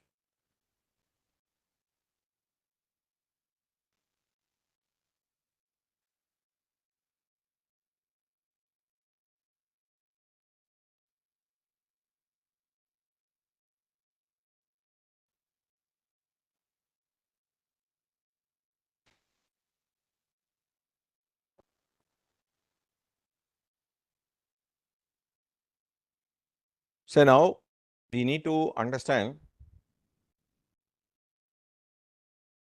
non-controlling interest where entity A pays 4,000 for 20%. So cost of purchases being 4,000.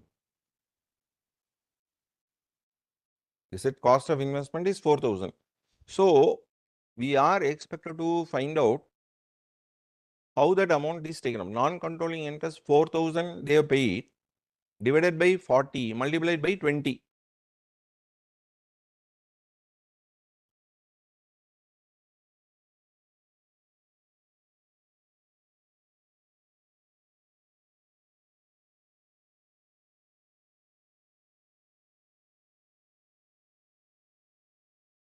Forty divided by 40 multiplied by 20.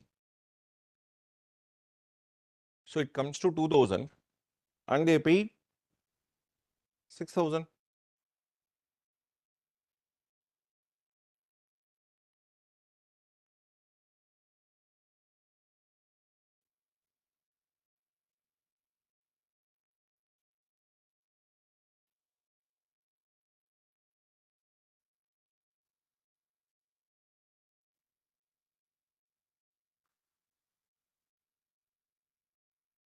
I think this is not 12,000. This is 20,000 when it cost of net assets at fair value.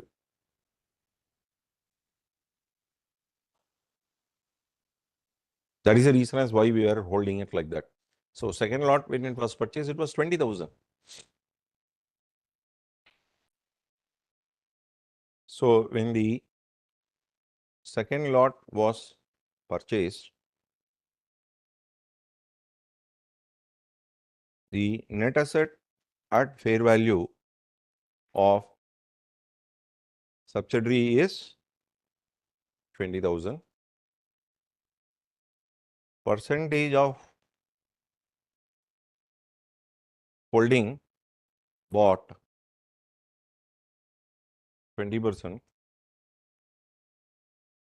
So worth is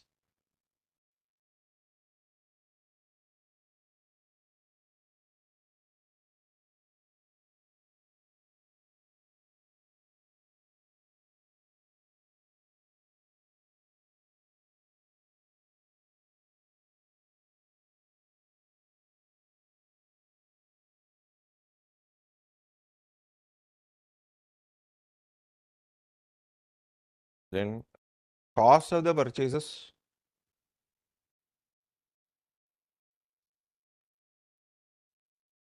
4,000 divided by 40 into 20.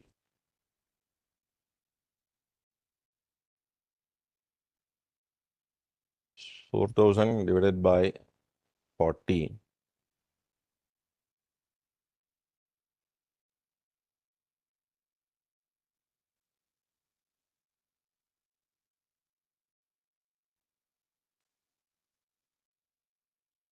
So this is the purchase consideration. So thereby the resulting is a loss. 4,000 minus 2,000. So the journal entry is debit non-controlling interest.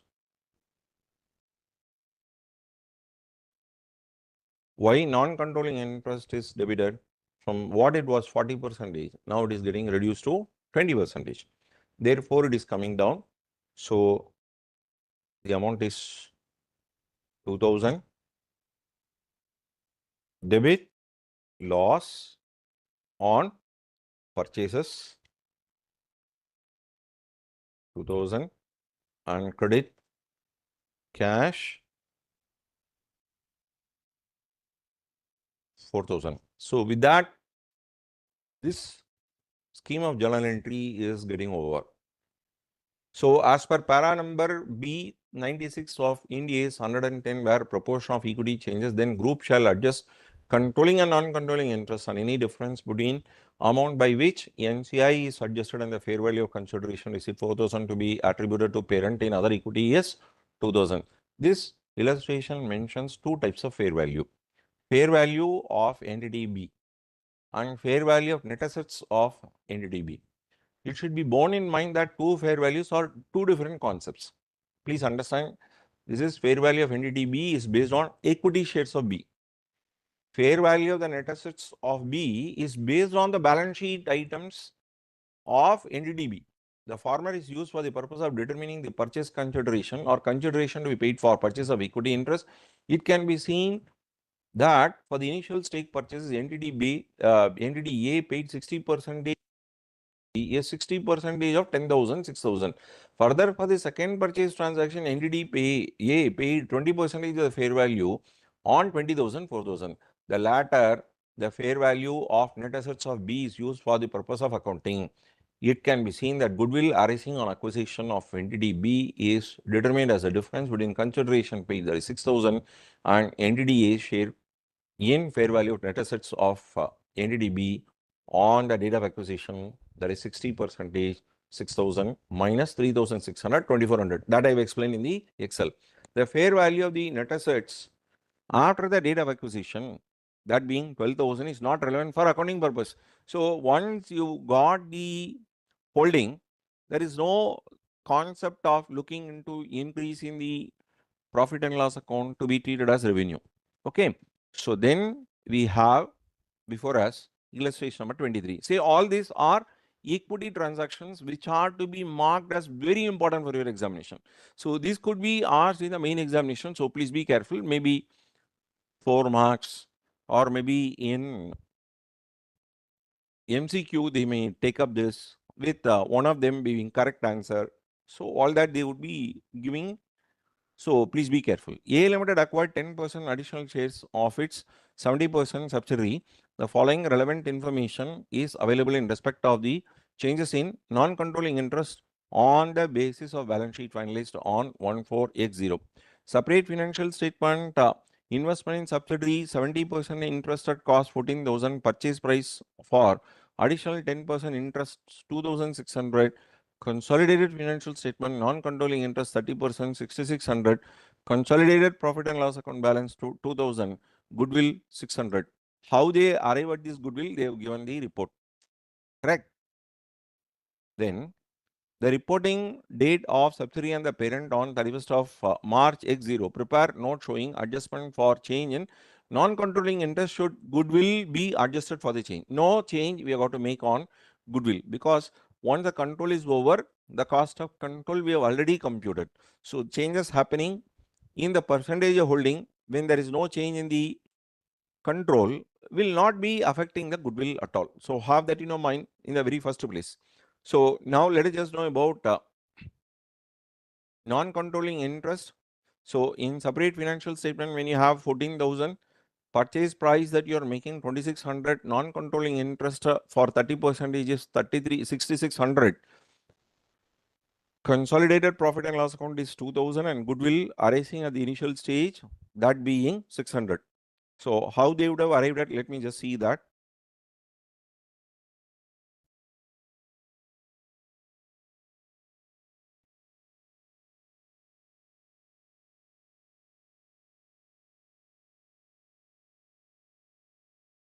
Hmm.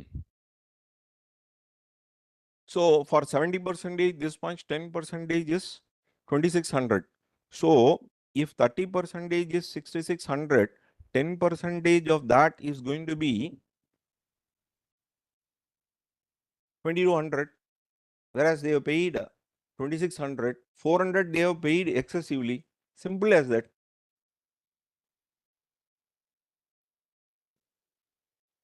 So like how we have just done the last case, same thing. Let me put it. This is illustration number 23.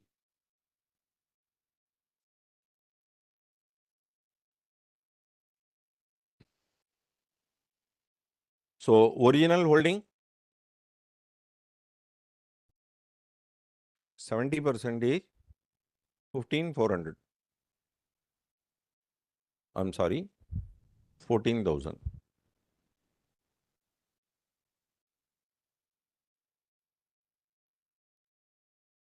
Purchase price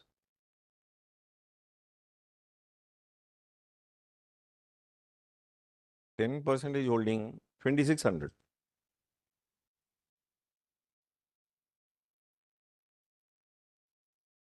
NCI for 30% is 6,600. Goodwill in CFS 600. In this scenario, how to account for the purchase of 10% additional stake? How to account for the purchase of 10% additional stake?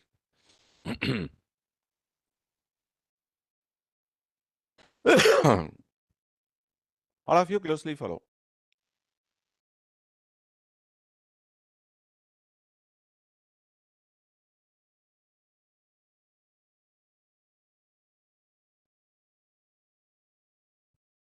NCI percentage and the value. Now, after 10, when you want to buy 10%, how much should be the value? It is nothing but 6,600 divided by 30, bracket closed, multiplied by 10. So, cost of 10% holding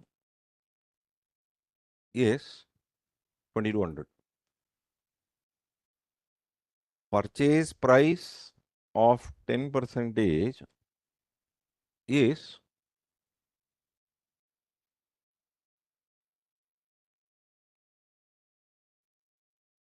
2,600.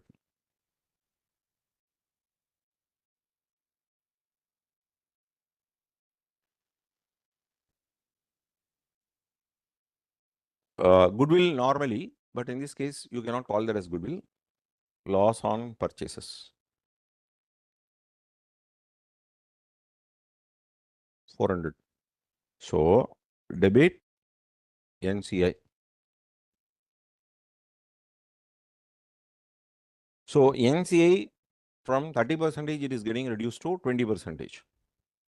So, NCI at 2,200. Debit loss 400. Credit cash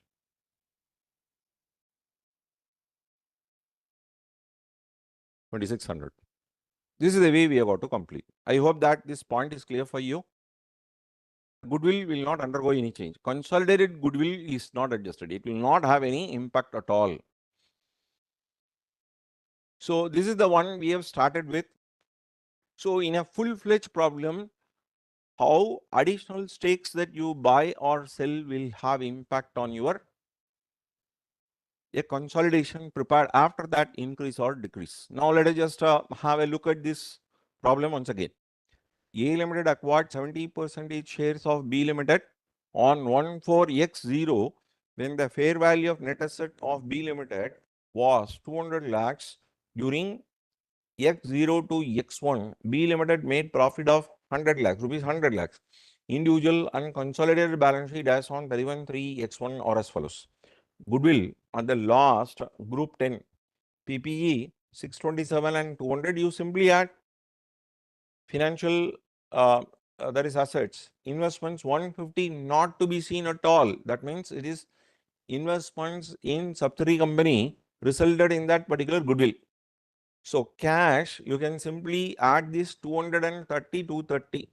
Other current assets 23 and 70, 93.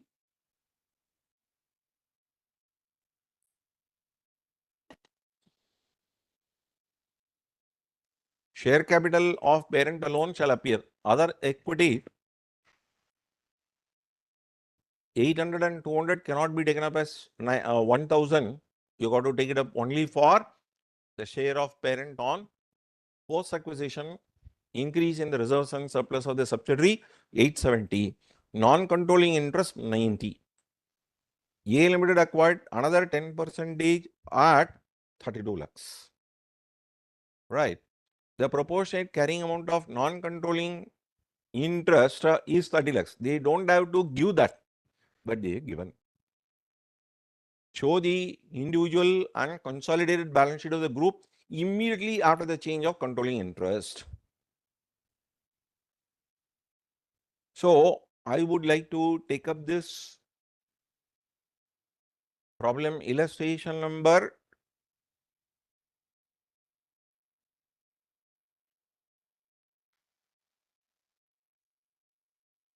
this. I will put it out as 24. Original holding 70 and original holding 14 and this 10. So here this they bought it at 32 lakhs. 32. Purchase price at 32. 70%, 78, 70 they bought it at some price and that resulted in 10. Correct. So let's not worry about that. Not available. We will put it like that. We have NCI at 90. Goodwill that is already appearing is 10.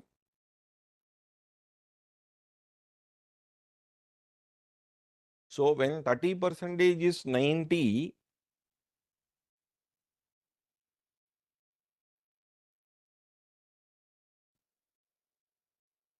how much it should be? 90 divided by 30 multiplied by 10. 30. So it is 32. Non-controlling interest 30, loss 2 and a cash 32. So when this is happening, what sort of changes this is likely to impact on the consolidated balance sheet? Consolidated balance sheet where parent, subsidiary and consolidated.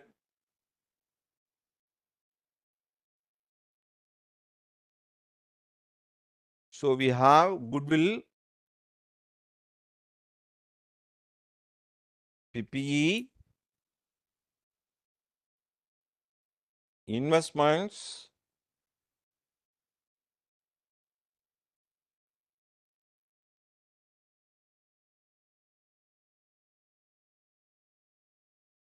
cash,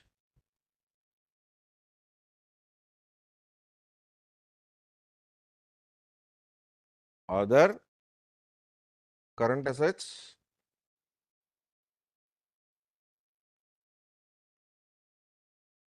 then share capital, other equity and non-controlling interest.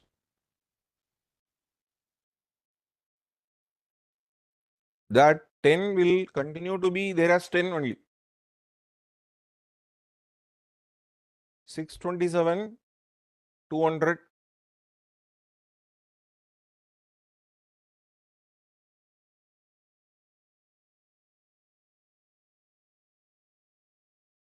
Investments 150, 0, 0.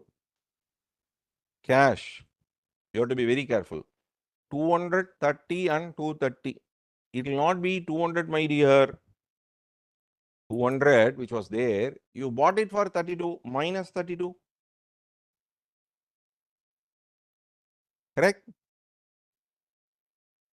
Whatever money that you spend will not be affecting the cash of the subsidiary. That is going to be same. Correct? 32 got deducted. Other current assets 2370.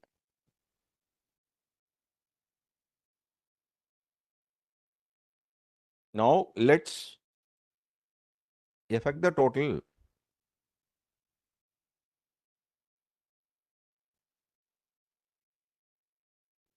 Share capital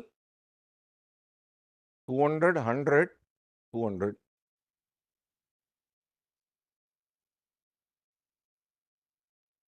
Other equity, it cannot be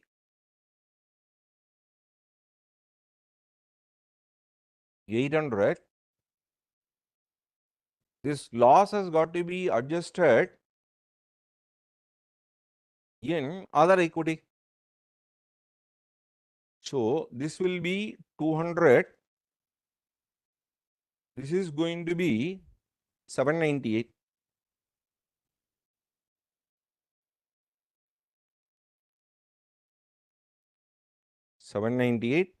And this number is going to be 868.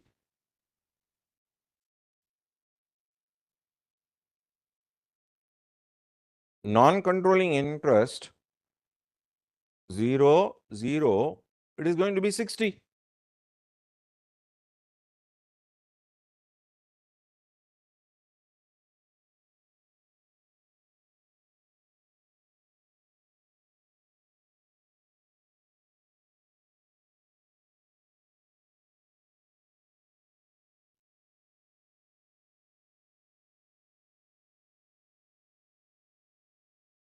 So actually in investments, in cash I have reduced 30, no.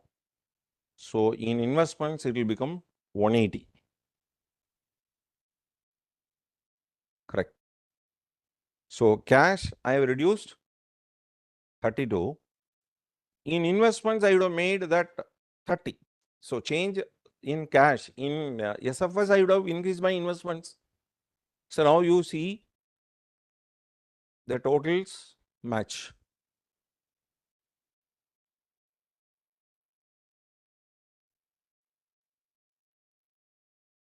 Correct. Now let's see as what they've just done. Investments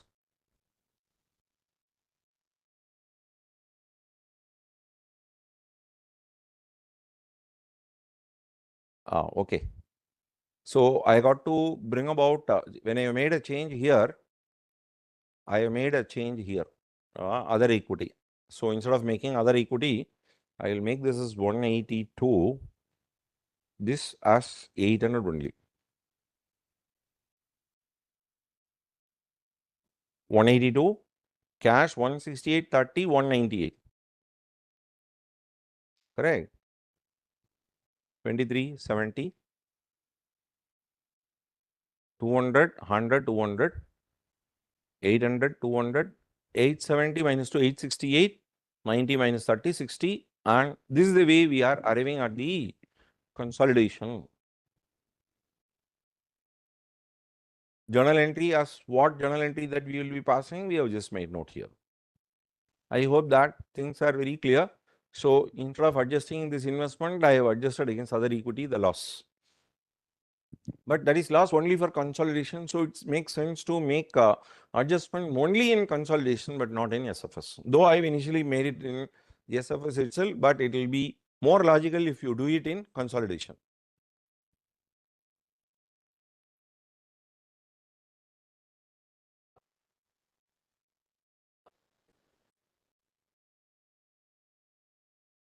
So the last 3 problems we have done only for increase.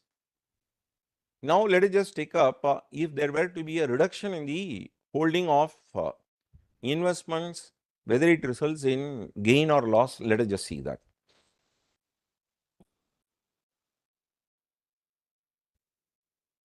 Illustration number 25, reduction in interest in subsidiary.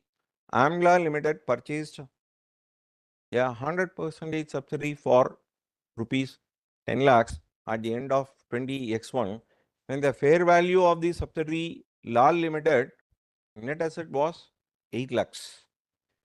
The parent sold 40% of its investment in the subsidiary in March X4 to outside investor for 9 lakhs. The parent still maintains 60% controlling interest in the subsidiary. The carrying value of the subsidiary's net asset is 18 lakhs, including net assets of 16 lakhs and a goodwill of 2 lakhs. Calculate the gain on sale of interest in subsidiary. Now that you are creating a non-controlling interest where you have collected a sum of rupees 9 lakhs, 60% stake on 18 lakhs, let's just see, that comes around 10 lakhs and 80,000 or so. Let me just check up. I'm sorry. Let me just tell you. Sorry. 7.2. So 1.8 is the gain that you are just making.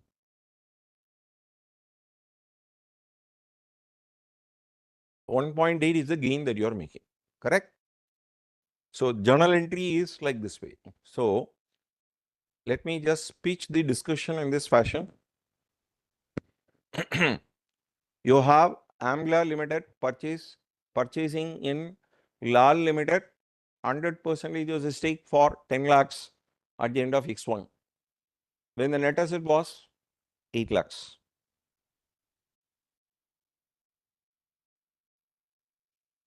%% holding for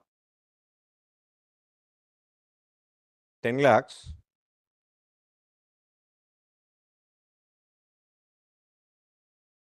Purchase consideration, net assets being 8 lakhs.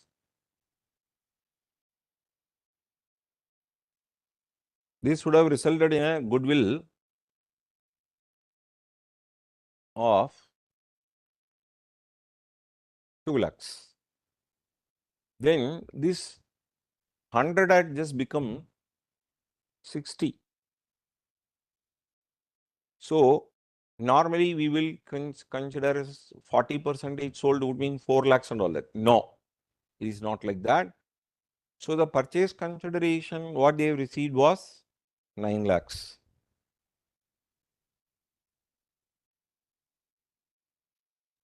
Here it is. Purchases, here it is. 40% sold 9 lakhs. What is the net asset? Net assets 100%.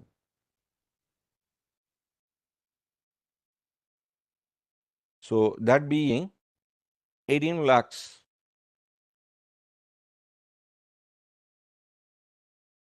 So that means we can consider for 100% would mean this, for 40% how much it would be. So 40% applicable on 18 lakhs coming to 720. So we have received 9 lakhs when the worth of that is 720, which results in a gain of 900,000 minus 720,000, 180. So the journal entry would be debit cash 900,000, credit non-controlling interest. We are creating it for the first time for the net asset as on the date 720,000 and credit gain on sale that being 180,000. So that is the way the journal entry has got to be passed. When there is a reduction in the holding, the goodwill which was initially computed will continue to be there and no change we will be making there.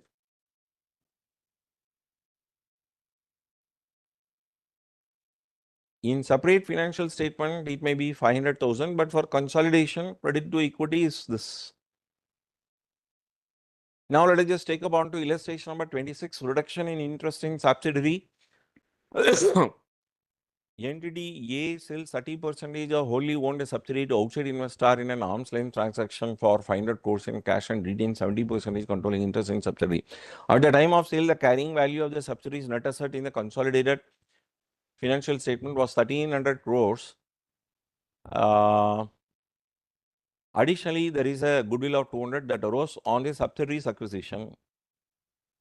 Entity A initially accounted for NCI representing present ownership interest in the subsidiary at fair value, and it recognizes subsequent changes in NCI in subsidiary at NCI's proportionate share in the aggregate of net identifiable assets and associated goodwill. How should A account for this transaction? So from wholly owned, it is getting reduced to 70% holding, 30% they are selling. So this they are selling it at for 500 crores. Sale value is 500 crores. We are expected to know what is the 30% value on the net asset value on 1300. 30% is working out to 390. So whereas it is 500. So we are expected to take up the difference between 500 and 390, 110 as the gain. So whereas let me just see as maybe a wrong number I've just chosen. Let me just check up. At the time of sale, the carrying value of subsidiaries asset. Oh, sorry. I have to take up 1500 into 0.3, 450, 50. That goodwill I have not taken up. Right. Extremely sorry. So I've just taken up only on 1300. Additionally, there is a goodwill arose on the subsidiaries acquisition. So that also we can just take it up the same way as we have just done.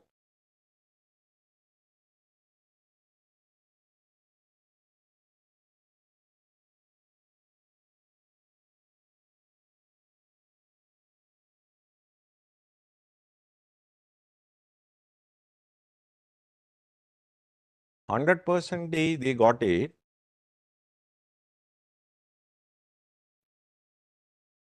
That piece of information is not available.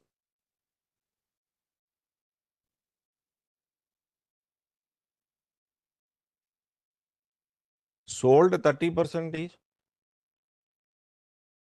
for 500 when it was 1500. 30%. Say automatically the journal entry is populated by the computation only. Just see debit cash 500, credit NCI.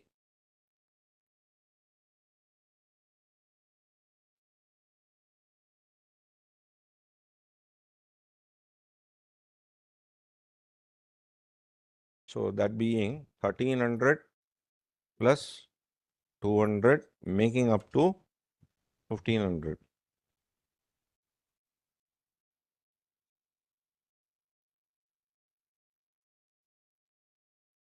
Okay, 50 gain is what you have.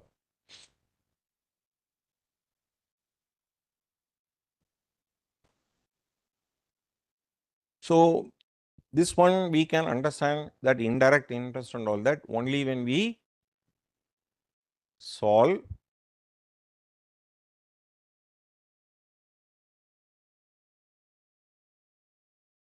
sub-subsidiary problem.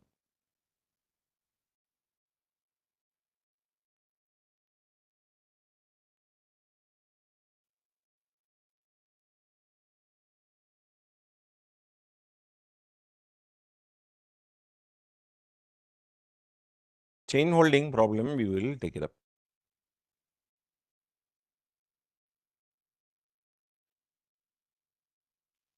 Direct holding where parent is holding 80%, subsidiary is holding 75% on sub-subsidiary, and the parent also can hold some percentage in sub-subsidiary. So how that we will take it up? So where they say direct holding is 20% on NCI. So all that we will do it in this particular case.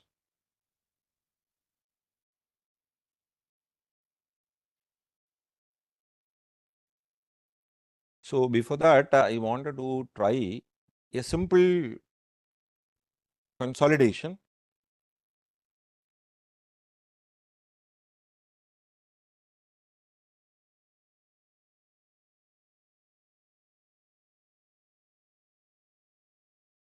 Okay. Let us just try, because but it is better that we try chain holding directly. Prepare the consolidated balance sheet as on 31st of March X2 of a group of companies comprising P Limited and S Limited and SS Limited, their balance sheet on their dates. Property, plant and equipment 320, 360, 300, investment 32 lakh shares in S Limited, 24 lakh shares in SS Limited, inventories, financial asset, trade receivable, bills receivable, cash in hand at the bank, and equity and liabilities, share capital at the rate of rupees 10 per share, other equity, reserves, retained earnings, current liabilities, financial liabilities, trade payable, bills payable, P Limited and SS Limited. So P Limited holds 80% in S Limited and S Limited holds 75% in SS Limited. Their holdings were acquired on 30th of September X1. The business activities of all the companies are not seasonal in nature, and therefore it can be assumed that profits are earned evenly throughout the period. Even if this statement is not made, we will assume that. On 1st of April, the following balances stood in the books of S Limited and SS Limited. So this is on 1st of April figures. Then 10 lakhs included in the inventory figure of S Limited is inventory which purchased from SS Limited at a cost plus 25%. Okay. The parent has adopted an accounting policy to measure non-controlling interest at fair value, quoted applying Ind AS 103, assume market price of S Limited and S Limited or same as respective face values. Consolidated balance sheet we are expected to prepare. Now, how this sort of problem will fit into our consolidation template? It will fit into consolidation template.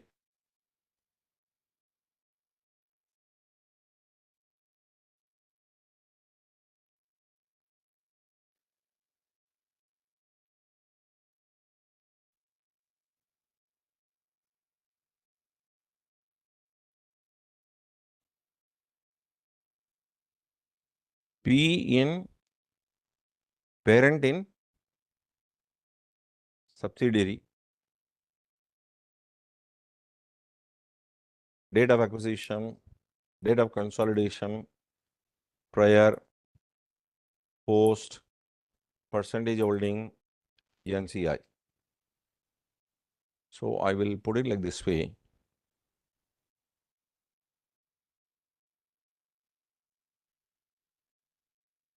So in both cases, it is the same.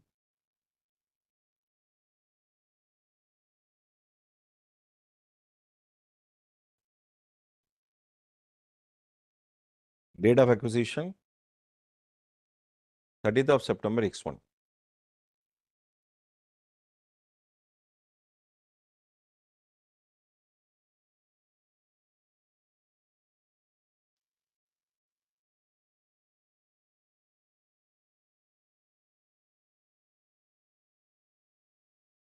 First 6 months. Last 6 months. Percentage holding 80 and 70.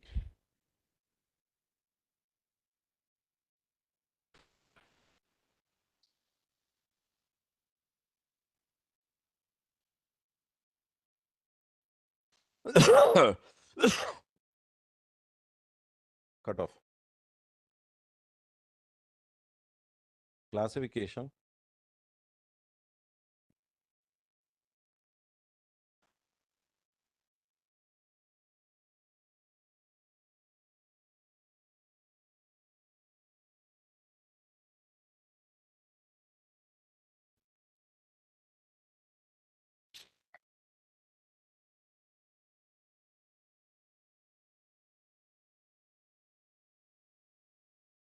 Firstly, we'll always start the classification for sub-subsidiary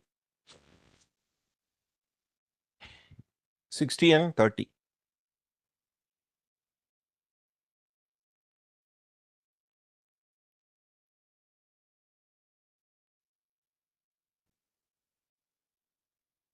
Items, total or closing. So closing would be better. Opening, current year, first 6 months, last 6 months. General reserve. General reserve 80.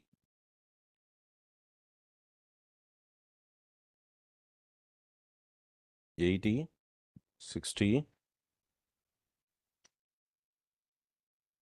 First 6 months.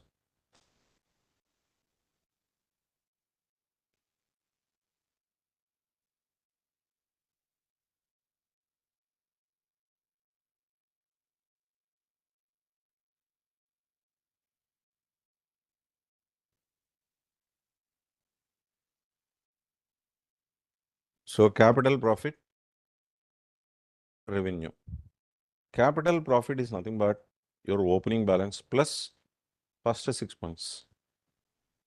Revenue is whatever you have as closing minus whatever you have taken up for capital. That's it. This is with respect to general reserve, sub-subsidiary. Retained earnings, sub-subsidiary. The closing figure for sub-subsidiary is 60. What was that you have for the opening? Opening is 30.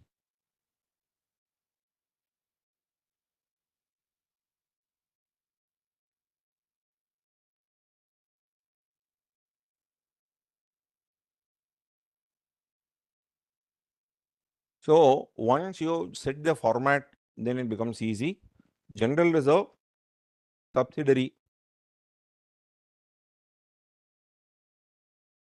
Now 150.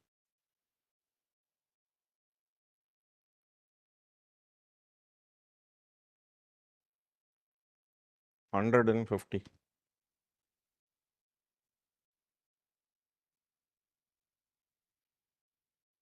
So 80 and 20.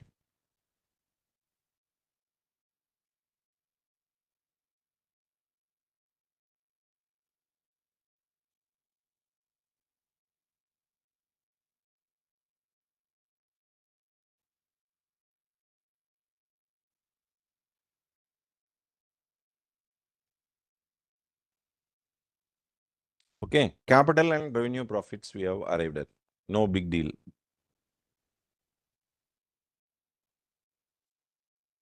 Ten lakhs inventory of S Limited is inventory which it got purchased from at cost plus 25%. This we will take it up unrealized stock reserve.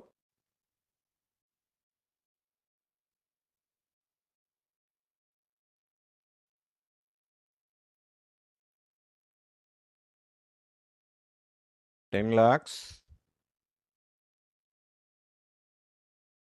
is equal to 10 lakhs into cost plus 25% into 1/5.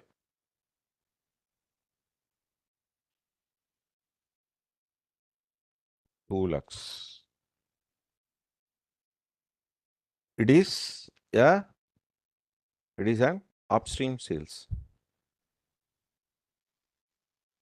and profit was reported by SS. So we are expected to bring about this adjustment there. Except that there is no thing that you have, and non-controlling interests are to be taken up at their face value only. That is what they have just mentioned. Now, subsidiaries interest in sub-subsidiary we have.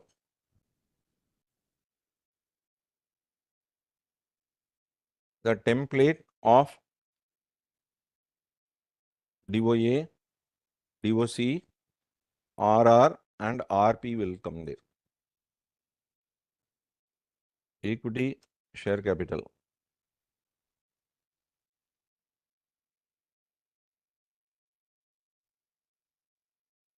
Retained earnings. Then comes upstream stock reserve.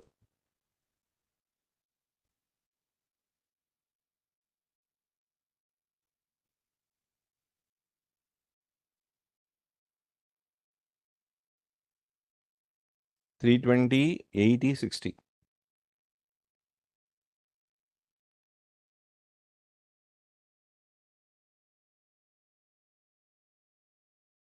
Minus 2 lakhs.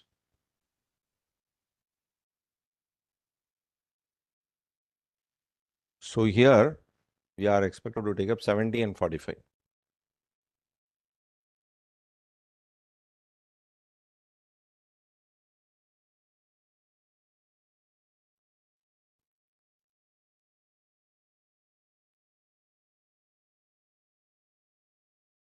$10 and 14 automatically it will be coming.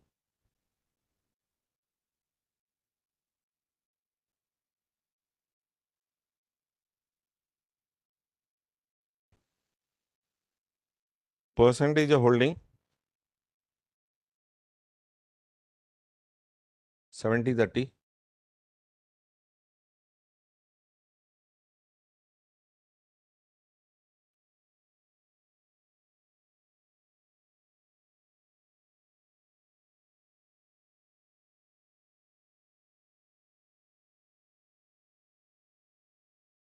Net worth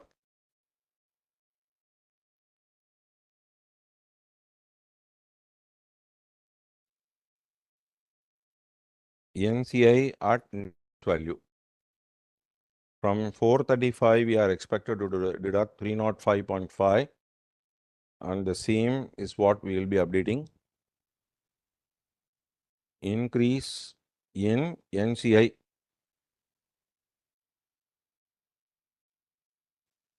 $6.9.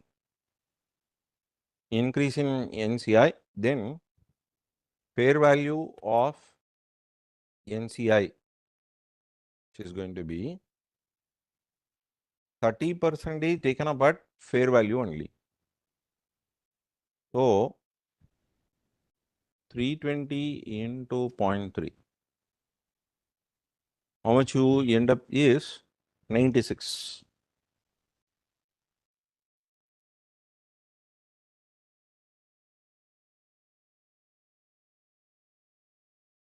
Into 320 is 96.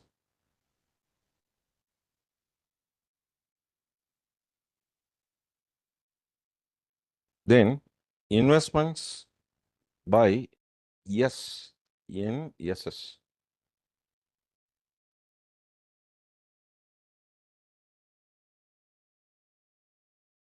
$280.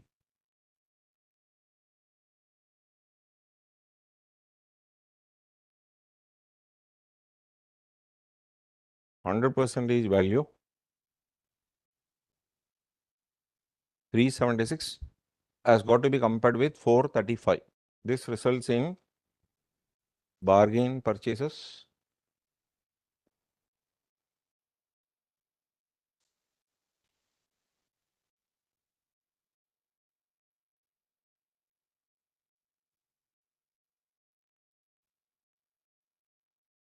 59 is bargain purchases. Okay. Now, subsidiaries interest in sub-subsidiary is over. Now we will take up parents' interest in subsidiary.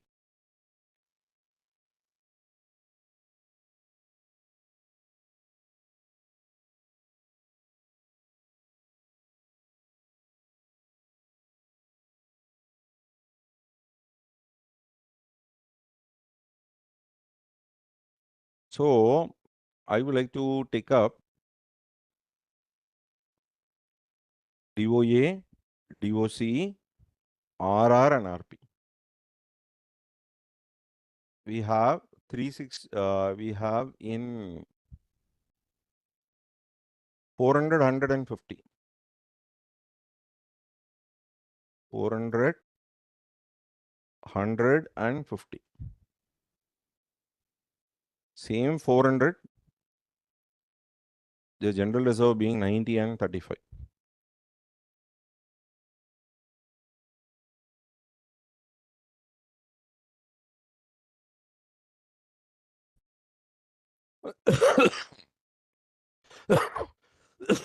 Extremely sorry.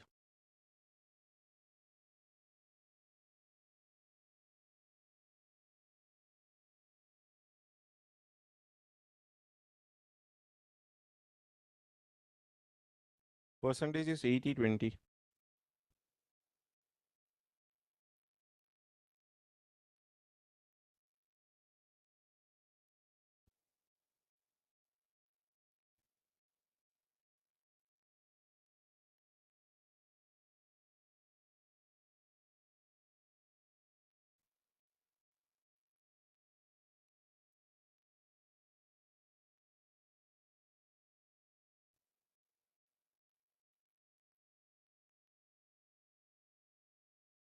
$525 minus $405. Increase is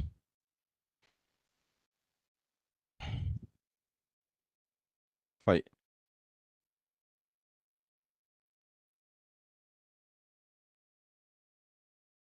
Here it is 20% on 480. 20% into 480. And investments made by this company is 340.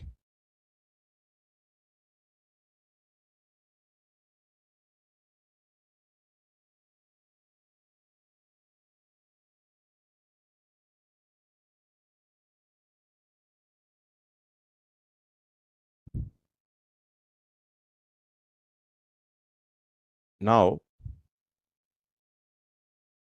carry forward.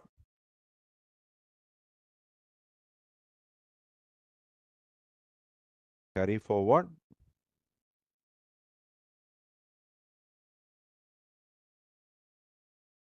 I will put it this way. To be taken for CFS 59.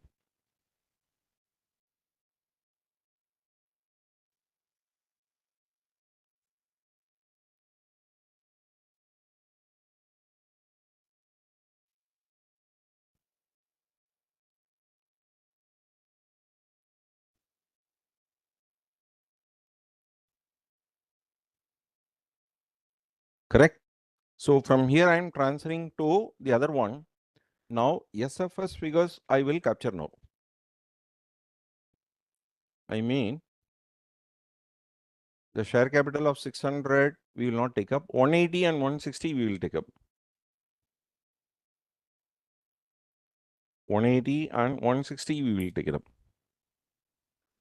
180 and 160 when we take up, what is the CFS figure? CFS figure will be 105 plus 59. What is then this figure? 102.9 plus 105 plus 5. What is this figure then? 180 plus 7 plus 8. Same thing, control R. 12 plus 9.1 plus 160. So consolidated reserves and a surplus. So we take into account 164 plus 195 plus 181.1 under consolidated reserves and surplus.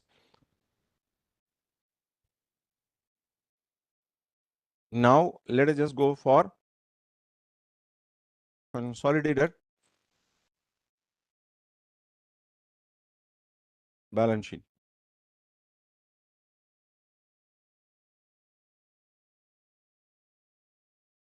So PPE, straight away I am updating, no schedule, straight away I am just updating. Property, plant, equipment.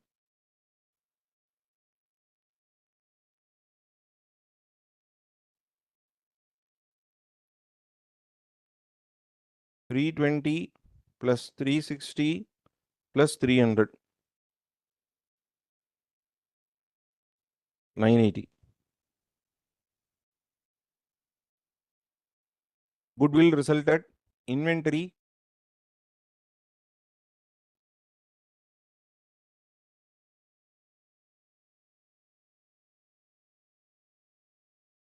The sum of all that comes to 220 plus 70 plus 50. Together 340 it comes. Stock reserve that we were having 2.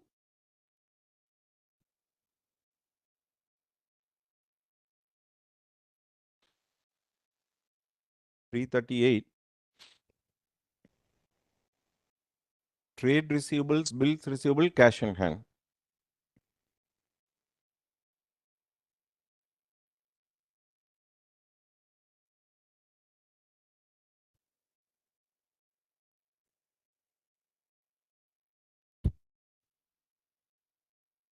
Trade receivable 260 plus 100 plus 220, which is 580. Bills receivable 72 plus 30, 102. Cash and cash equivalents 228 plus 80, 308.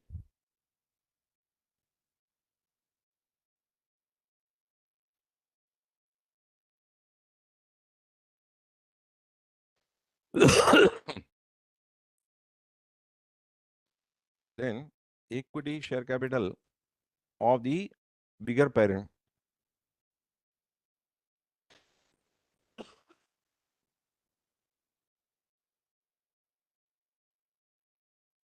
$600.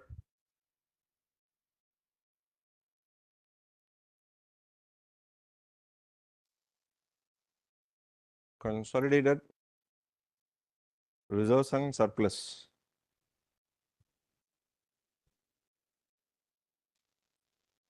Then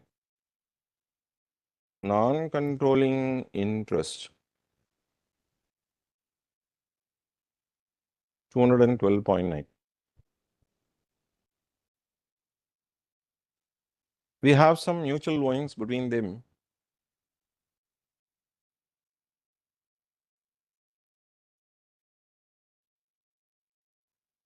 So to the extent of 100, we are expected to deduct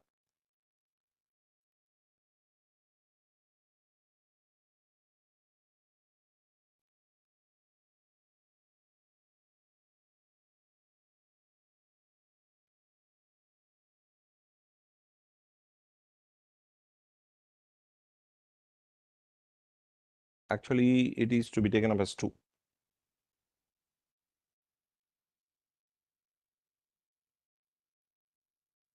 Trade payables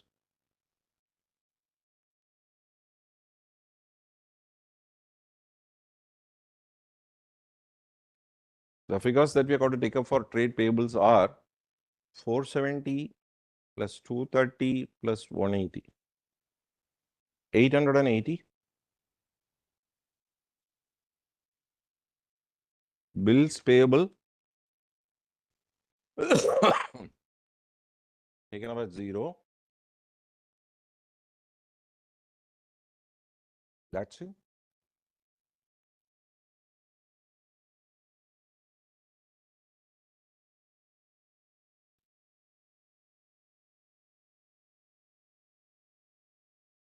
$25.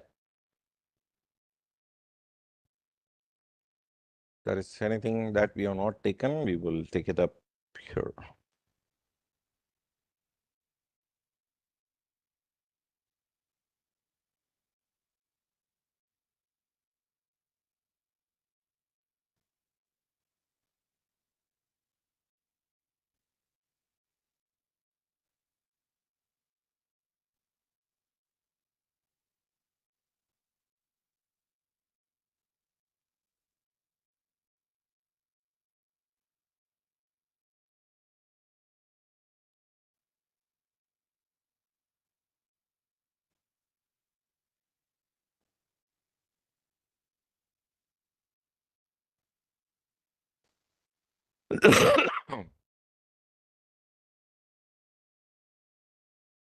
Yeah.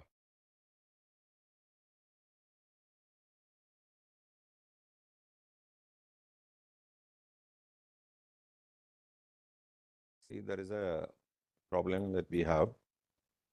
So in non-controlling interest, let me just pick it up. Here it is.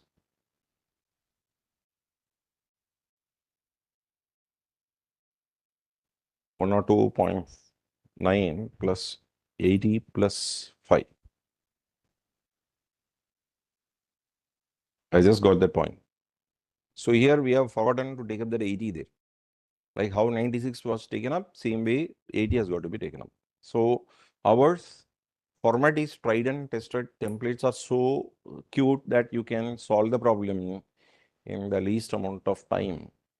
Now let's just check up with institute stuff. Use just C2208 only. So let's just check up one by one.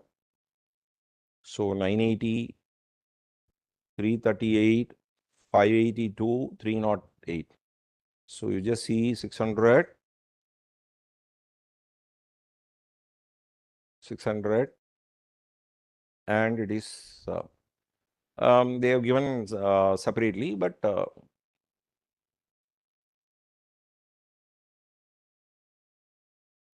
1328. So if you total up, it is coming to 1328. So in consolidated balance sheet, they have given it separately.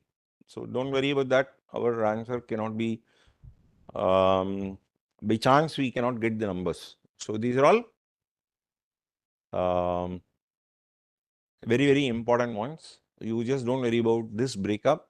Whatever we have just done, we're all correct. Correct. So with that, we'll just put an end for this consolidation.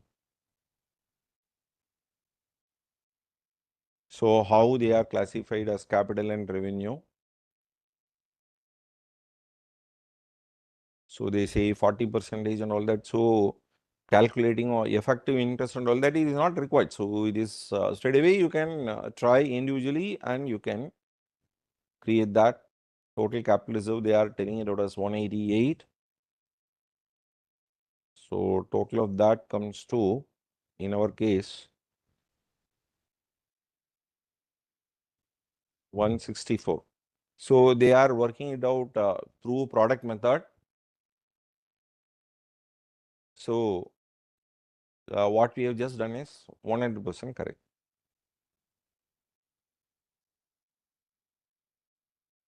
Okay. So that's the way we are completing. What should I say as a consolidation? Okay.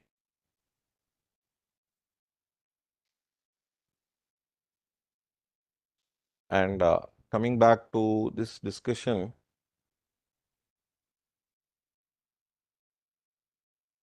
So you can say that consolidation is getting over today. Class number 7, consolidation is getting over. And class 8, 9 and 10. So in the next class, tomorrow when we are taking it up, because today we will see our computer is not working, cooperating. See where our stylus cannot be put. Everything I cannot do it through Excel. And there are only limited options that we have. We are closing it a little early, maybe 45 minutes early, and we will make it up in the next 3 classes. So class 8, in which we can take up 2, 8, 19, 24 and financial instruments. So consolidation, you can take it up as getting over. In case of any difficult moments, you can just get back to me. Okay. Thank you. We will stop here.